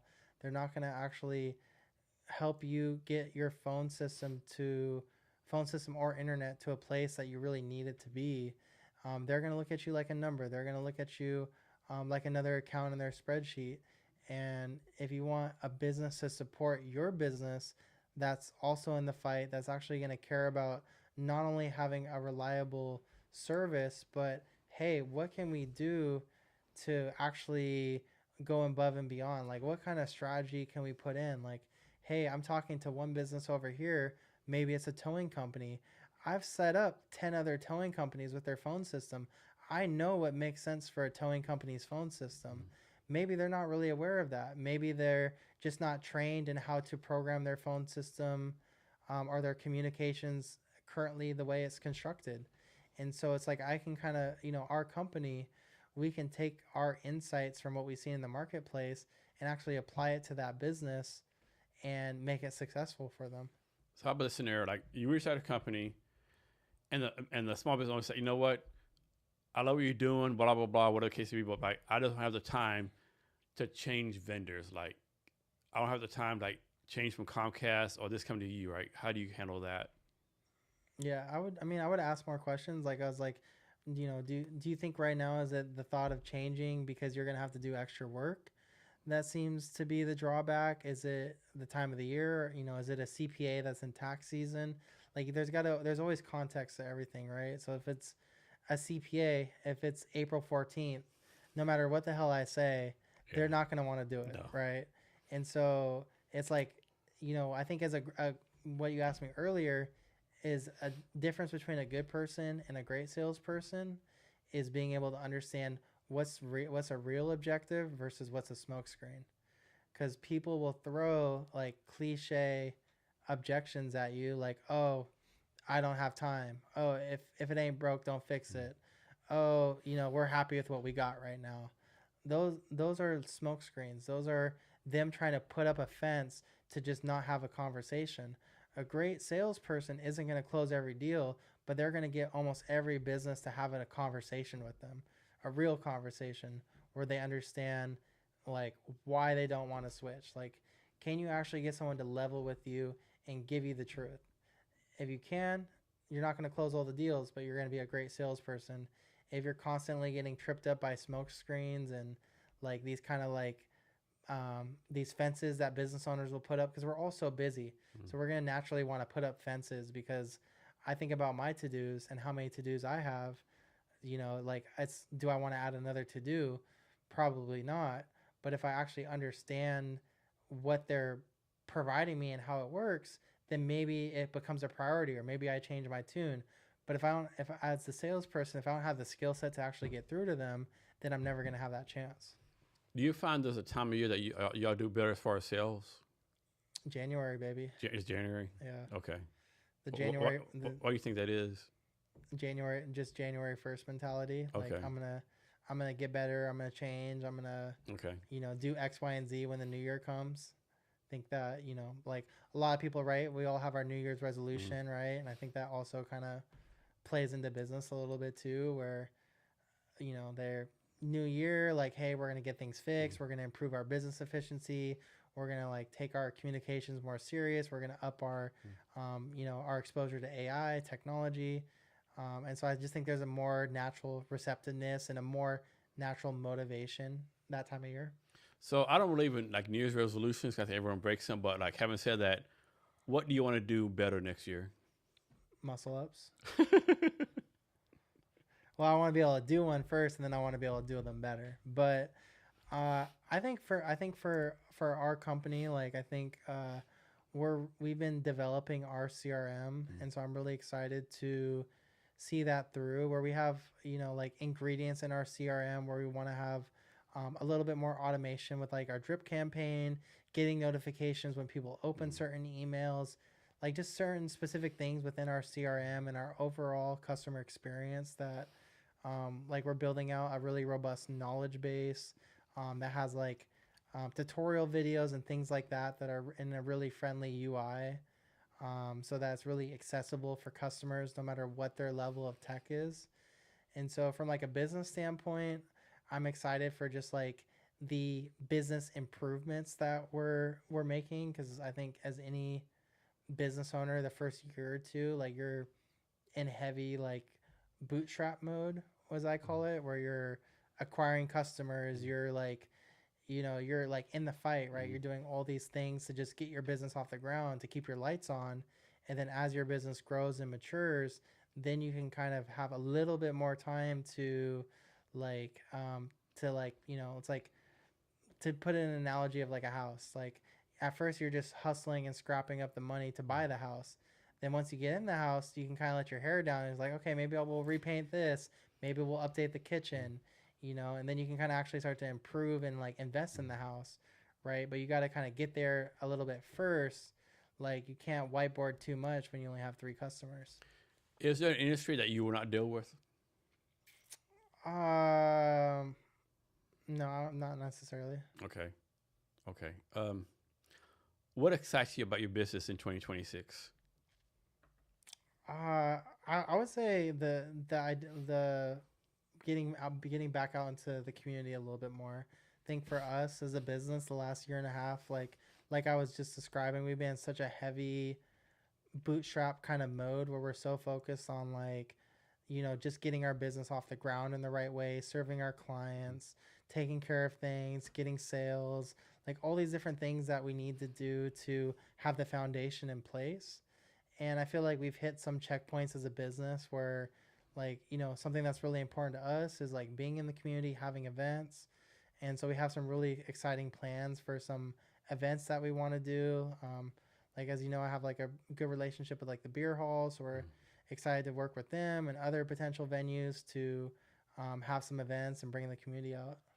So I know right now you're focused on Seattle. Is the plan like to only stay Seattle based, or like maybe move to different cities later on? No, we're already like we have an employee in Eugene, Oregon, so Okay. we're doing stuff in Washington, Oregon right Mm. now, and so the plan is to grow nationwide.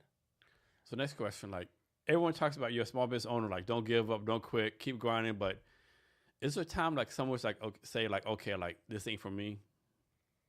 Yeah, I mean, I think you have to be aware of that for sure. I mean, I think you have to be honest with yourself, and there's an opportunity like just because like if you quit on your business, it doesn't mean that you're necessarily like quitting business. You might just be changing your path. And I think it's okay for somebody to change their path, but they shouldn't change their path until they've really they've really tried and attempted everything that they said they were going to do. Like don't half-ass it then quit. Like actually, like if you have a plan, like hey, I'm going to start my business and I'm going to call 150, I'm going to make 150 calls a day for 3 months. I'm going to like I have all these objectives I'm going to do. And if you do all those objectives and like you can't see beyond that, and you're like maybe there's a point where you have to switch gears, but like, I think a lot of people like kind of dip their toe in the water and then they quit. Let's talk about red lines, right? I think red lines are important, right? What should someone's red line be? Like for me, my red line is actually my wife gave me this red line. Our red line is like we're not going to mortgage a house or do a HELOC on a house, right? Our red line, we're not going to do the house, right? What should small business owners' red line be? I mean, I think you gotta have a place to sleep. You have to have food on the table. Like I think you have to at least you have to give yourself like maybe give yourself a year, 2 years, whatever. But you can't. You have to have some sort of deadline, like where hey, if I'm not at this point, or if the bank account hits X, or if if we don't make any kind of profit for 3 years, like you have to kind of like on the front end have some realistic conversations of where you need to be to properly set those red lines. And it's gonna be a little bit different for everybody, but I mean, I think at a basic necessity, like, you probably don't want to be running your tech startup and then not have a place to sleep, So, Yeah, it might be harder to tech startup homeless. Yeah. yeah, but hey, man, if you're in Silicon Valley, some of those guys are crazy. They don't care. They want to see their business grow, and that's it. So, what's something you're proud of so far that your company has accomplished? Man, I would say something that I'm excited about so far is, I think we have some really cool like clients that I'm really proud of. That we have some like big historic kind of like brands in Seattle that we've been able to serve, and I think it's just like the relationships that we fostered that get me excited and make me feel proud, because it's just like when we're competing with some of these national carriers and we're winning those opportunities, like it's hard not to feel good. So I know we like trash Comcast a lot. Like my thing is like as a company, like you can't really like be like use strong fiber because fuck Comcast, right? Yeah. So how do you like say like fuck Comcast at the same time like okay no I'm a better company, like how do you like do the anti Comcast versus pro your company? I think it's about engaging on the experiences that like a Comcast customer would have, and like bringing those experiences to light. And not necessarily just Comcast, but maybe other companies too. Like, talking about maybe things that they do that like we're not directly saying their name or who they are or this, but we're pointing out the things that we know and they know, like about like, hey, when you call in, like the infamous call menu where you have to press 1, type in your account number, get transferred, and you have to go and like, and so it's like you just brought back so many fucking bad memories. Yeah, so it's like I don't know my fucking account number, motherfucker. Yeah, and so it's kind of like it's like bringing that up where it kind of hints at the point that hey, these guys kind of suck. But yeah, you're right. You can't really say they suck. You have to kind of let the customer come to that conclusion themselves by you just showing the mirror, right? You're showing the evidence. Like like I had one sales guy that I knew that when he was on the phone, he would write down he had a T-chart and he'd write down everything on the call as far as what the customer didn't like. Like the customer, and then when the customer later on in the sales process would start trying to get weak about switching, or not they would try to back out of the deal or whatever, he'd bring up all the points that they made about like, hey, I know you're, maybe thinking about wanting to hold off until March, but remember when we talked about how they left your business, high and dry for that 2 weeks in November? Like, are you sure that, what would happen if that experience happened again? Yeah. And so it's not necessarily being like, hey, they suck, but let's take inventory, right? Let's take inventory of what's happened in the past. Let's take inventory of like what's really going on, and let's actually like make a real decision here. It's like you're more of almost sometimes more of a therapist than you are like selling features. So right now you're focused on telecom. You have a future plan, like maybe in the future, like do data centers or AI enabled phone calls? Like, you have like any future plans? Yeah. So right now we have an AI like voice agent product that is soon to be released. You might have called the business where they have an AI receptionist that answers the call and can direct it to different departments or answer questions. So we do have a product coming out that will serve those needs for especially some small businesses like, a painter, right? And, oftentimes it's a one-man band and they're not really going to be able to answer calls when they're on a job site. And so having an AI receptionist for certain verticals can be really beneficial. So we do have a product coming out that is an AI voice agent. We have a couple other plans for things that we want to do at Strong Fiber Systems. And then, I'm an entrepreneur too, so the door is always open for ideas. So, what is something you've done in the past year that you're proud of personally? Personal or like professional? Something I'm proud of, man. I need to take more time to reflect because you're asking me some good questions, and I don't always take, I feel like, the necessary time to always like reflect and soak some of this stuff in. Off the top of my head, I would just say, I'm just proud. I feel like I'm proud of like where my family's at. I know that might sound cliche or kind of general, but I feel like my family, like we've come a long way. The family's like more together than ever. Like I feel like I'm just really proud of like the family and like where things are at because there's been friction in the past, every family drama and stuff like that. Talk about this point. All people like start business, they don't realize how important this is, right? If you start a business, like suppose you're married, girlfriend, friends, right? The importance of those people around you supporting you, right? Yeah. A lot of times you start a business and your friends like, hey, you missed bowling or you missed this game or your girlfriend or wife like not spending time with you. Talk about the points like the people around you realizing like being all in as an entrepreneur, like you might have time for them, but you still love them. You still take care of them, but like, no, I have to focus on this. Yeah. I can't remember who I heard say it recently, but I heard like someone say that some people you have to love from a distance, which I think, carries a lot of value where, as a business owner, right, or as an entrepreneur, like, you're only going to have so many hours in the day, whether it's Elon Musk, whether it's me, whoever, you're only going to have so many hours. And so being able to find ways to be efficient with your time where you can still maintain those relationships but still focus on your business is important. And then I think the people around you that are going to stay around you and the people that like are going to kind of have your back for the long haul, like if they see the passion, if they see the drive, if they see the energy, and they see you're really serious about it, then they're going to support you. I think, like your close friends, if they see you're saying you're going to do it, but then they see you at the bar 3 weekends in a row and they like, then they're like, okay, is this guy like actually like, is he doing it or is he kind of like, is he not putting in the work? And especially with guys, sometimes they'll be pretty harsh, but sometimes it's for the right reason, right? Like they're trying to push you to see like, are you going to fold? Are you going to crack? Or are you going to like buckle down and get the job done? So what's something you used to love to do before you started your business? And like you loved it, like you had to give you a lot of joy, like happiness, but you can't do it no more just because you're a business owner now. I wish I had more time to play basketball, man. Okay. I used to love like, and I still love, of course, but like playing pickup. I had my LA Fitness squad. We played pickup like pretty much every night, and I grew up playing basketball every day after school, and so like I miss getting out there.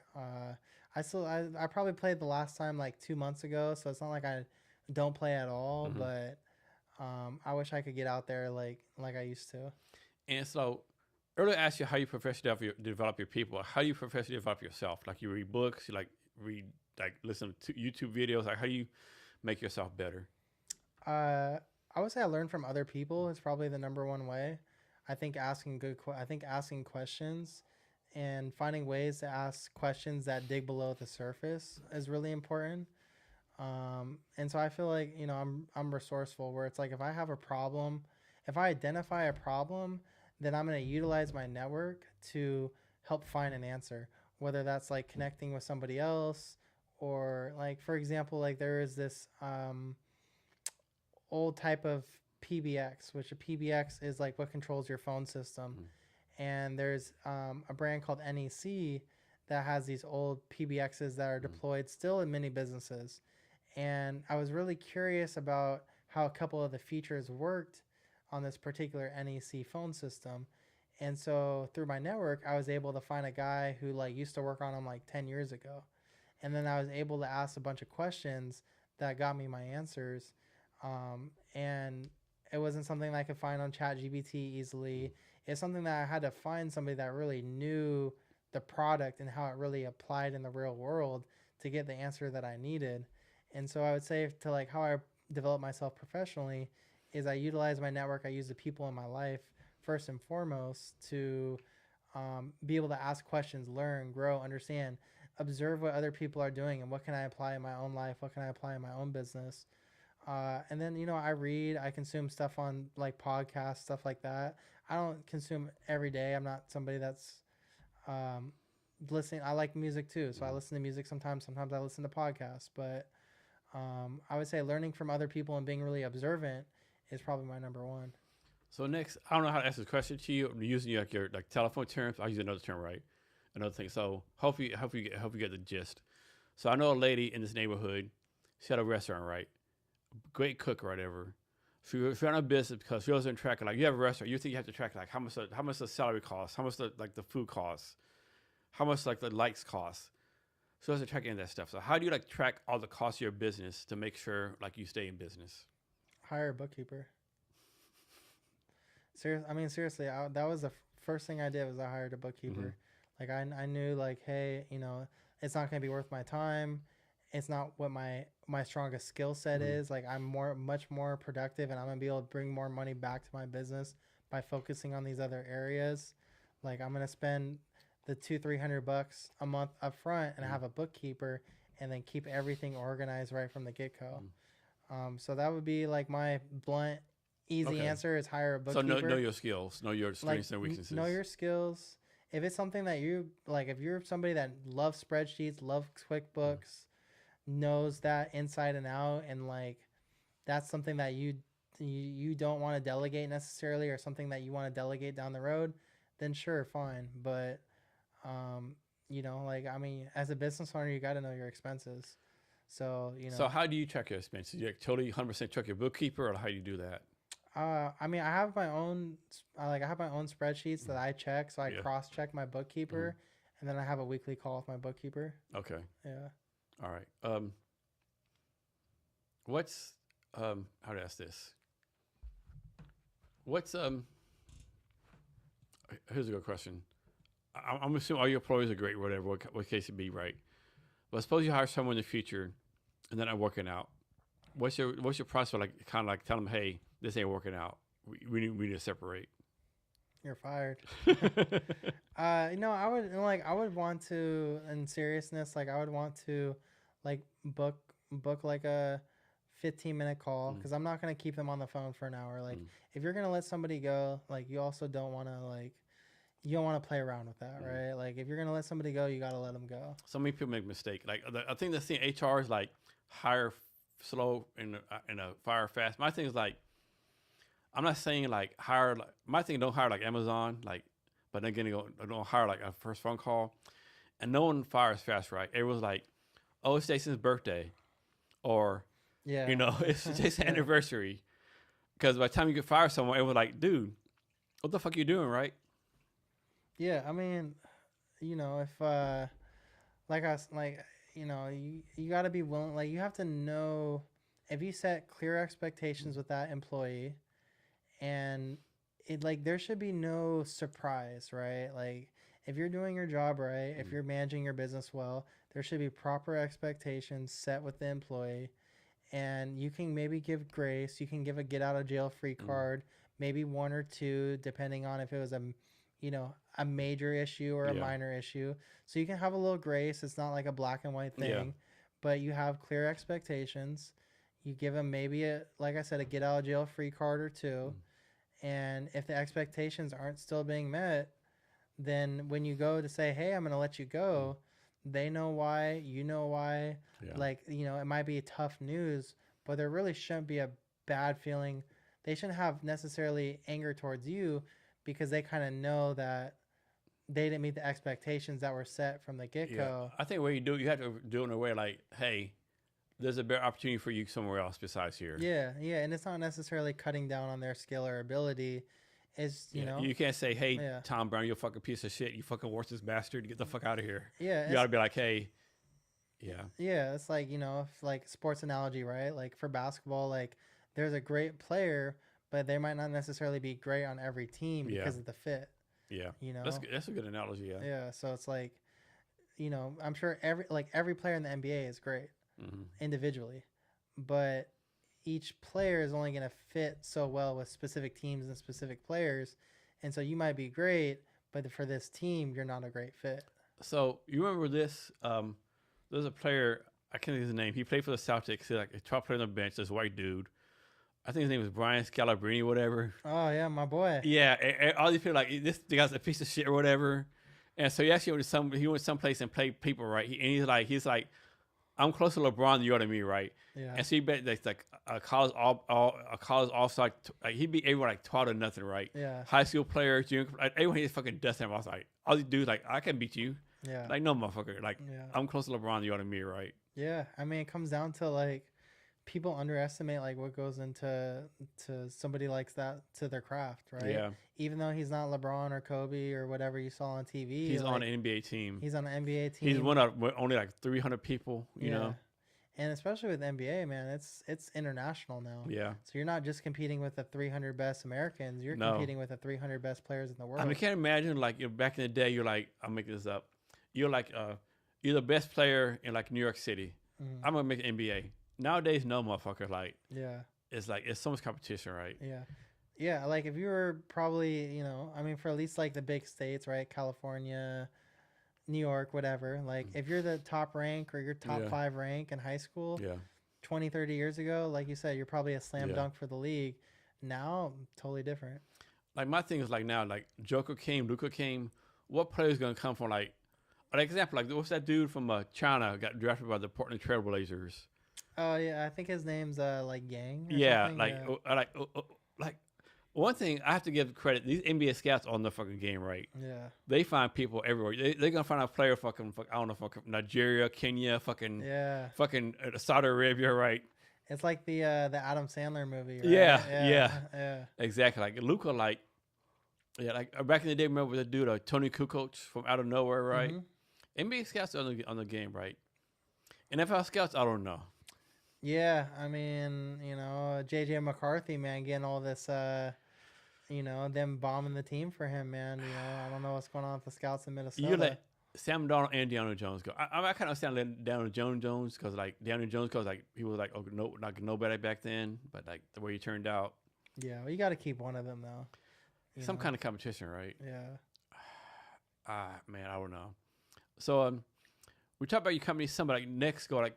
Talk about why you started your company and then what you focus on, like your big dream vision for your company. Yeah, I mean, my big dream is for us to be a national carrier. My big dream is to really I wouldn't even say redefine, but I would say it's to really bring a dynamic customer experience that you just don't like. When you get to a certain size, a lot of businesses lose that customer experience. Where my mindset is really, how can I grow a big business while keeping a small business feel customer experience? And so I'm really excited about the direction that we're heading. We have a lot of momentum. We have a lot of new clients. We're growing. Things are exciting. And I'm excited to see how far we can go. And like I said, I just feel like there's a big void in the market as far as these big companies not taking care of people and not valuing small businesses, and we're here to change that. So we talked about your girlfriend a little bit earlier, right? And I might be making this up, but like, how do you deal with this? Like, you do your business, and your girlfriend's like, "Hey, Scott, come do this with me." And you're like, "I can't, babe, because I gotta do this for business." How do you like do that balance? Like, does she just understands, or like you have to like? Man, trying to get me in trouble, man. No. Or you just say, "Baby, you're number one. Fuck the business. You're my heart and soul." I think, I mean, like, my lady, like, she's involved in the business, not like in a day-to-day sense, but she's involved like with the mission. Yeah. And so I think that's really important, is to like, maybe, maybe it's not a business that you're like running with your significant other, but still making them feel a part of it, making them. I think that's so important. I think that, and I think that gives you as a business owner more leash, because if they understand the mission, then they can more understand that night that you have to stay till 9, 10, 11 p.m. at the office, if they're not really in tune with that, Mm. then it makes it, it can create that friction. And then obviously like I have a great, wonderful woman that's behind me Mm. and supporting me, so That's that so just important, like right? just makes it so much easier and just like it's so critical.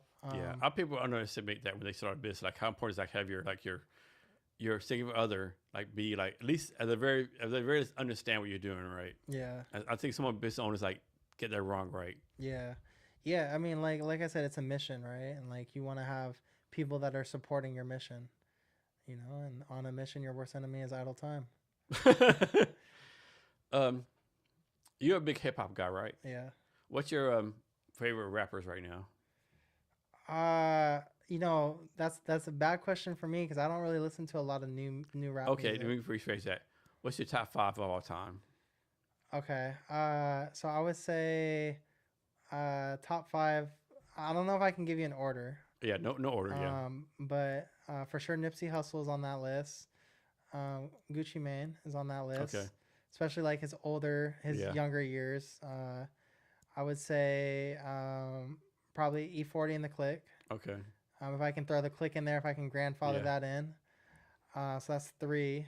I would say I'm a really like a Bay Area kind of Okay. rap guy.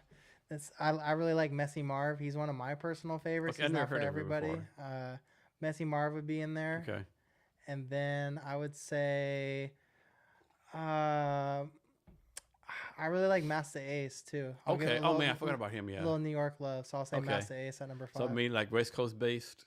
Yeah, mostly West Coast based. Okay. I mean, I like the Atlanta sound. I like the Texas sound too, man. Like Let me ask you this: if I ask this question tomorrow, would be top 5 still the same top 5, or your top 5 would change tomorrow? I would say for sure like Gucci and Nipsey Hussle are Okay. like totally locked into the top 5. Okay. I mean, there's like like I grew up on it. Some of it's like especially Nipsey Hussle. He's so inspirational, right? Yeah. That there's like almost like a spiritual element to me for some of his music. So those two for sure. I'd say like somebody like Messy Marv, like I'll have highs and lows where Yeah. it's like I'm really into his music for a little bit, and then Yeah. I'll kind of like I'll like cycle through artists, but he's always up there for me. I mean, other artists that I could show love to would be. It's hard to do top 5, right? Yeah, top 5 is tough. I mean, like of course, like the classics like Tupac. Yeah. I really like LL Cool J. I really like Speaker Knockers. Speaker Knockers was like kind of my like high school era, and he had a really great couple years. Yeah. Kind of underground guy, but had some great music. There's so many good artists, right? Yeah, there's so many, man. Like obviously, like Lil Wayne in his prime was Oh amazing. man, he was fucking amazing. Yeah. I like the Slim Thug, Paul Wall kind of man, stuff. Paul Wall, the people's champ. Yeah, the People's Champ. The people's champ. I know some Texas love too. Yeah, Paul Wall's a fucking dope as shit. Yeah, there'd be some good rappers like, and then you got like I'm a kind of older like Mac like Run DMC, Houdini, Gangstar, Guru, Yeah. and like Chuck D from Public Enemy. I mean, like because I said on my podcast before, like a couple years ago, I think the Source, some magazine, like the top 100 list of rappers, right? Mm-hmm. And that's Snoop Dogg 23, and of course, like they try to give him a beef, like Snoop Dogg, like what are you gonna do about Source magazine? He said number 23, like he was like I can't be mad. There's like 1,000 rappers in fucking Compton. Like who in front of me am I better am? I'm better than like Jay-Z, Rakim. Matter of fact, the 10 people behind me, I don't think I'm better than, right? Yeah. There's so many fucking. It's just your style, like yeah. Yeah, it's like it's like I like one of my other favorites is Nate Dogg. Oh shit, yeah, Nate Dogg, I love Nate Dogg. I love Warren G too. Like but that sometimes that sound right, you have to kind of like that West Coast G funk. And there's one guy that really got into, but everyone loved like the dude Tech Nine from Kansas City. He was really good, yeah. Yeah. And like it's like, oh, you're good as a rapper, as a lyricist, like. I don't know, like there's so many good rappers like Eminem, Nicki Minaj. Yeah, it's like it's tough, right? Yeah, because it's like you have your favorites, but then like if it's you're in the car, right? Like some songs sound better like when you're driving in the car. The boom boom. Some like are like invoke like summertime feels, right? And different stuff like that. Yeah, it's good music though, right? And one thing about Seattle, right? I think people underestimate how good the music scene in Seattle, right? They have a good hip hop scene, jazz, grunge, like Central Saloon's like 2 doors down. Like Seattle's a very vibrant music scene. Yeah, Yeah, honestly, I gotta invest more into the Seattle music scene. Like I know, like the classics, right, and like some of the guys, but there's a underground scene that I need to tap into more. Yeah. Um, how do you like reach out to? I think I might ask you before. Like, how do you figure out what business to reach out to? I mean, we target based off vertical, Okay. based off size, and based off current carrier. And does like the revenue matter any? I'm guessing. I mean, I have to afford to pay you, of course, but so you focus more like early, like I'm guessing you don't go after startups, like more like established businesses. I would say like generally speaking, 10 employees and up is kind of Okay. like our like starting place. But if it's a 7 employee business, like we'll still have a conversation with them. And then next, I think a lot of people would have problem like figuring out pricing, right? How did you figure out your pricing? I mean, you gotta understand the pricing in the marketplace. I mean, I think you have to understand the pricing in the marketplace, and you have to be real. Like, as your product, are you trying to sell a product that is going to be superior in the market? Are you aiming to be a Mercedes Benz or Mm. Bentley? Are you aiming to be something that's more of like a Toyota or Honda, point A to point B? So you got to kind of understand like your hierarchy in the market, what the competitors are doing, who you're trying to sell to. Like, so I think you got to like kind of create like an equation, right, of different factors that you'll see like in your industry, what the market looks like, but so I mean, I feel like I kind of like create like performed an analysis when we were like looking at our pricing, and you have to stay flexible with that too. Like, you can't set pricing and then that's your pricing Mm. for the end of time. Like, we run promotions, we'll run discounts, we'll do like in-kind donations to Mm. nonprofits and different things that we can do to incentivize business. But then we have to have our like standard pricing too that we can fall back on. So, um, not talking about politics, but I will a little bit. Like Seattle recently reelected Katie Wilson, associate mayor, right? Mm-hmm. Does like the mayor or the people in charge of Seattle really matter to small business? Does that really affect anything, or is the mayor the mayor and like you just gotta build a business regardless of the politics? It definitely has an effect, but it's not an excuse. Okay, Yeah, I I think like that. that's I the like best that. way. I like that. Yeah, Yeah, I like that. That's like a damn good answer. yeah. I'm just put a period on that. I put an explanation on that shit. Yeah, But you're right. There's so many business people like oh, I can't do business because this person's in office, this person's in office, right? yeah. And excuse, right? That's yeah. I mean, I guarantee like almost any small business that wanted to succeed that failed, Mm. like they're gonna have a few things that they're like thinking about at night. That if I like, would have gone a little bit harder, if I Mm. would have, pushed myself here, if I would have, and so it's like you gotta, I feel like, kind of to go back to your question earlier, like if you're gonna quit your small Mm. business or you're gonna change gears or anything like that, you should feel really good that, hey, I exhausted all the Yeah. resources, I did everything I can, I gave it a valiant effort, Mm. I didn't give up when my back hit the wall, like I still pushed. And then if you hit a point in time where you want to switch gears, then fine, but you should feel like you gave it your all before you This is my thing. If I quit, if I stop, people are like, damn, Jason stopped. Like, what the fuck hope do I have, right? yeah. Like, if Jason didn't fucking make it, like, what the fuck hope I have, right? Yeah, you never know who's like looking at you, right? Mm. For inspiration or looking at you as like a positive figure or like, so it's like you don't want to, maybe that's not what you can necessarily like lead with your decision making, Yeah, but it's a factor, right? Like you want to you want to be somebody that can inspire the people coming behind you. that's very true. Is there anything else I asked you I haven't asked you yet, or anything else you want to talk about? Man, let's talk about those Cowboys. Okay.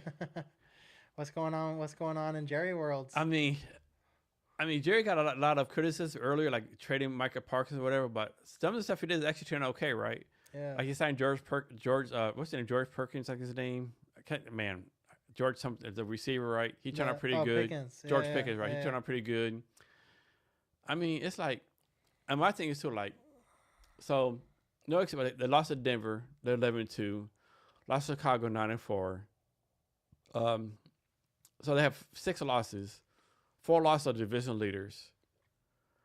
They lost to Arizona Cardinals. That's a fucked up loss, right? yeah. I mean, they can't lose to them. Yeah. Most teams are gonna at least have one like Yeah. bad loss a year though. Yeah, I mean, I don't know, right? I was a big critic of the hiring, like him hiring that dude Brian Schottenberger. Like, who the fuck is this dude, right? Yeah. Yeah.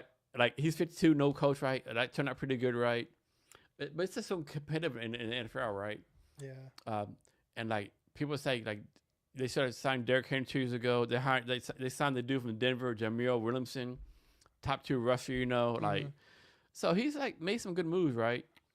Of course, like bounces, whatever, But the Cowboys, every team in the NFL, especially like, now let me rephrase that.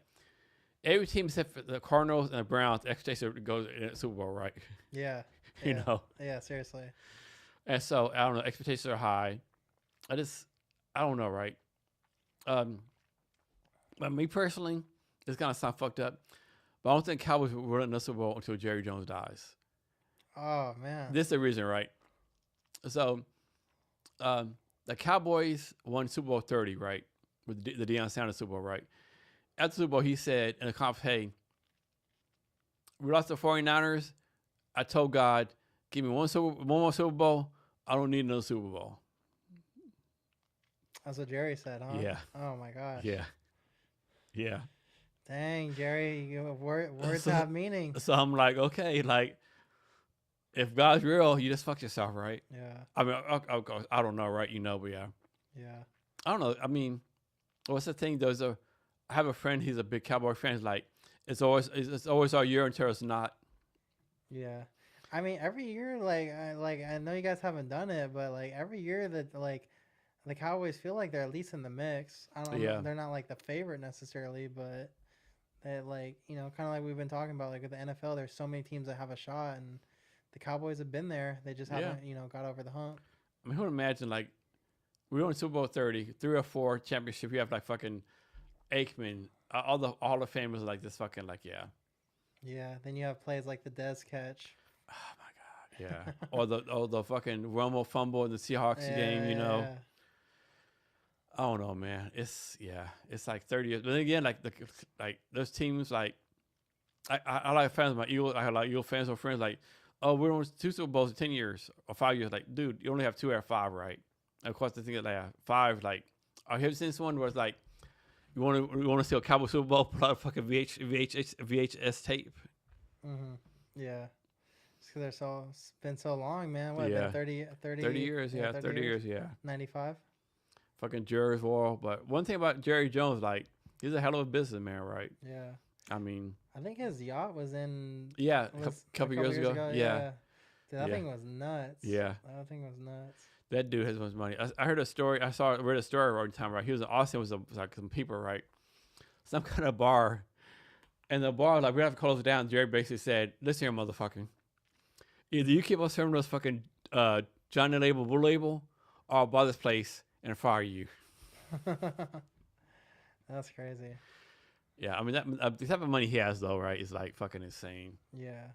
He's not the richest NFL owner, I think he is. Is he? Yeah. Okay. I think he is. And then he does stuff like, I remember a couple months ago, he was a phone call, and he's like, he said, this is $100 billion gas deal. That's the reason I'm going to call with you versus making the Cowboys better, So that's not a good thing, Yeah, he's known for stirring up the headlines a little bit. Yeah, and he'll admit, like, he's more like for drama sometimes, right? I mean, that's why, like, Micah Parsons, like, Dak going all the way, Emmitt Smith going all the way, I don't know, right? He's a drama king, right? But he's the reason I think NFL has made so much money, right? Because he did the brand with Nike and all the different companies, Coca-Cola, Mm-hmm. I think he's the reason the TV money's so good, right? Yeah. I think a lot of NFL owners owe him like a debt of gratitude, right? He definitely increased the value of NFL franchises, right? Yeah. Like, people don't realize when he took over the Cowboys are fucking debt. Like, the Cowboys like losing money left and right, right? Mm-hmm. I don't know, but of course, a Cowboy fan, the big time Cowboy fan, like, man, why the fuck you fired fucking Jimmy Johnson, right? Yeah. And then you hired Barry Switzer. I don't know. Yeah, because Jimmy Johnson, man, is just such a badass, man. He's so cool. He gave a fuck. Such a good coach, man. Like, I don't give a fuck, Troy. Who the fuck you are, right? Yeah. I mean, I had a story a couple of days ago. Like, he was telling a story, like, the Cowboys lost a game, and Jimmy Johnson, like, you play so fucking bad, you don't get eat. and like it's an 8 hour flight. Uh-huh. Like, dude, we have to eat. The fuck you. You fucking suck. You too much. It's like 12-3, right? Yeah. He was just like, remember they were like Twisted World. They won. They lost the Redskins last game of the season. The dude Kevin Richards fumbled two times, right? Mm-hmm. Like Jimmy Johnson, you can't catch the plane home. You're no longer gonna play the Dallas Cowboys. Find your way home, motherfucker. Like, damn. Yeah. Yeah, ruled with an iron fist, I Yeah, he guess. didn't fuck Right? around, but yeah, I mean, yeah, I don't know. Yeah, that's crazy. Yeah. How can people reach out to you? They can add me on LinkedIn, Scott, just Scott Strong. Just give it a search. Owner of Strong Fiber Systems. You can reach out to the Strong Fiber Systems Instagram page, and either myself or someone on the team will get out to you. Or you can just give me a call. My number's on my LinkedIn. So why do you have a number on your LinkedIn? Like a lot of people are like, no, I'm not doing that. Why do you do that? Because I'm in the phone business. Damn. Kind of a good answer, right? Yeah. Period. Damn. Now think about this stuff. We're gonna dumbass question. Yeah. No, I'm not sorry. I'm not trying to hit you with too many one-liners, but Yeah. that's what comes to mind. Yeah. What do you think is the future of the phone industry? Think AI is gonna take it over, or what do you think? I mean, I think I think the ways that we communicate are always going to evolve and change. I mean, I think you can see that from like the beginning of times, that like the way that communication has changed from the invention of text messages, the inventions of all these different communication methods, right? Like something like Skype was something that was utilized so much, and now it's discontinued, and Microsoft let it go pretty recently. And so I think the ways that people will communicate will continue to evolve, but there's still always going to be a basic level of telephony and communications, whether the kind of the transaction method, right, changes, or the percentages change, whether it's, the majority of it's, phone calls or text messages, or how things might shift with AI in the future is yet to be seen. But telephony will always, humans are always needing to interact with each other. How can people become better communicators? Practice work, put themselves in social environments, don't stay at home by yourself. I think there's a good book that's like Never Eat Alone or something like that. I don't know if you've heard of it. Yeah. Or just like the kind of the premises of the book is that like, hey, no matter what you're doing, like, involve somebody else. If you're going to get dinner, like, call somebody up, meet a friend. And, I think just like anything, right? Like, the more you shoot a basketball, the better jump shot you're going to have. The more that you interact and socialize and communicate with other people, then naturally the better you'll get at it. So, kind of pressure question. Are you proud of yourself?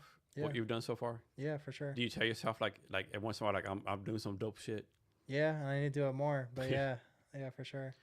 Yeah, so, can you give us any like last minute wisdom or advice or anything you want to talk about? Yeah, I mean, I would say like, a few things, like, number one is like, man, like, you gotta, like I was saying earlier, man, like you gotta be resourceful. Like, you gotta find a way, right? Like, life is not gonna just come here and gonna hand you stuff, gonna hand you the house you want, the cars you want, the life you want. Like, anything worth doing is worth working for. And you got to put that work in. You got to have a plan.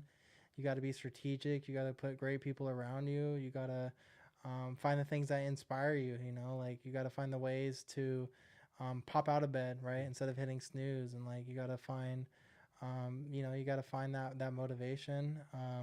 But motivation gets you started, and the habits keep you going. So you might need to find those like initial seeds of motivation, but ultimately you need to set those habits in place for whether it's a good day or a bad day or whatever kind of day that you're having. Like, you're going to still continue to put the work in. And every day, like, you should want to hit your head on the pillow and feel good about what you did and what you accomplished. And you got to just make it happen. Is there a difference between discipline and motivation? Yeah, I mean, motivation is an emotion, right? Like, when you feel motivated, when you leave a seminar, when you are maybe like, your buddies like pumping you up, like, your emotions are high, you feel good, you feel like anything that can step in front of you, you can just you can take it on, right? But those feelings will be there, but they won't always be there at the same, the same frequency. And the discipline, the habits, is what's going to create like your baseline and your foundation. And so you might still have those high peaks of motivation where, like, if you hang up the phone and you just close a big deal, you're going to be freaking on fire. That next call that you pick up, you're confident you're gonna be walking, you're gonna be smelling, you're gonna be talking a little bit different. Like, there's no doubt about it. But you're not gonna be, the next dial isn't like, you're not always gonna be closing a deal, right? And so like you gotta build those habits and that discipline to build your foundation, and then you'll have those spikes, like I'm saying, of motivation. But you gotta build, like, you gotta build the foundation of the house before you worry about, what's gonna be in the third story. Scott, thanks for your time today. I really appreciate it. Yeah, for sure, Jason. It's been a pleasure. And to our listeners, make sure you check out our refunder at refunder.com/CavinsHR. And thank you for your time. And remember to be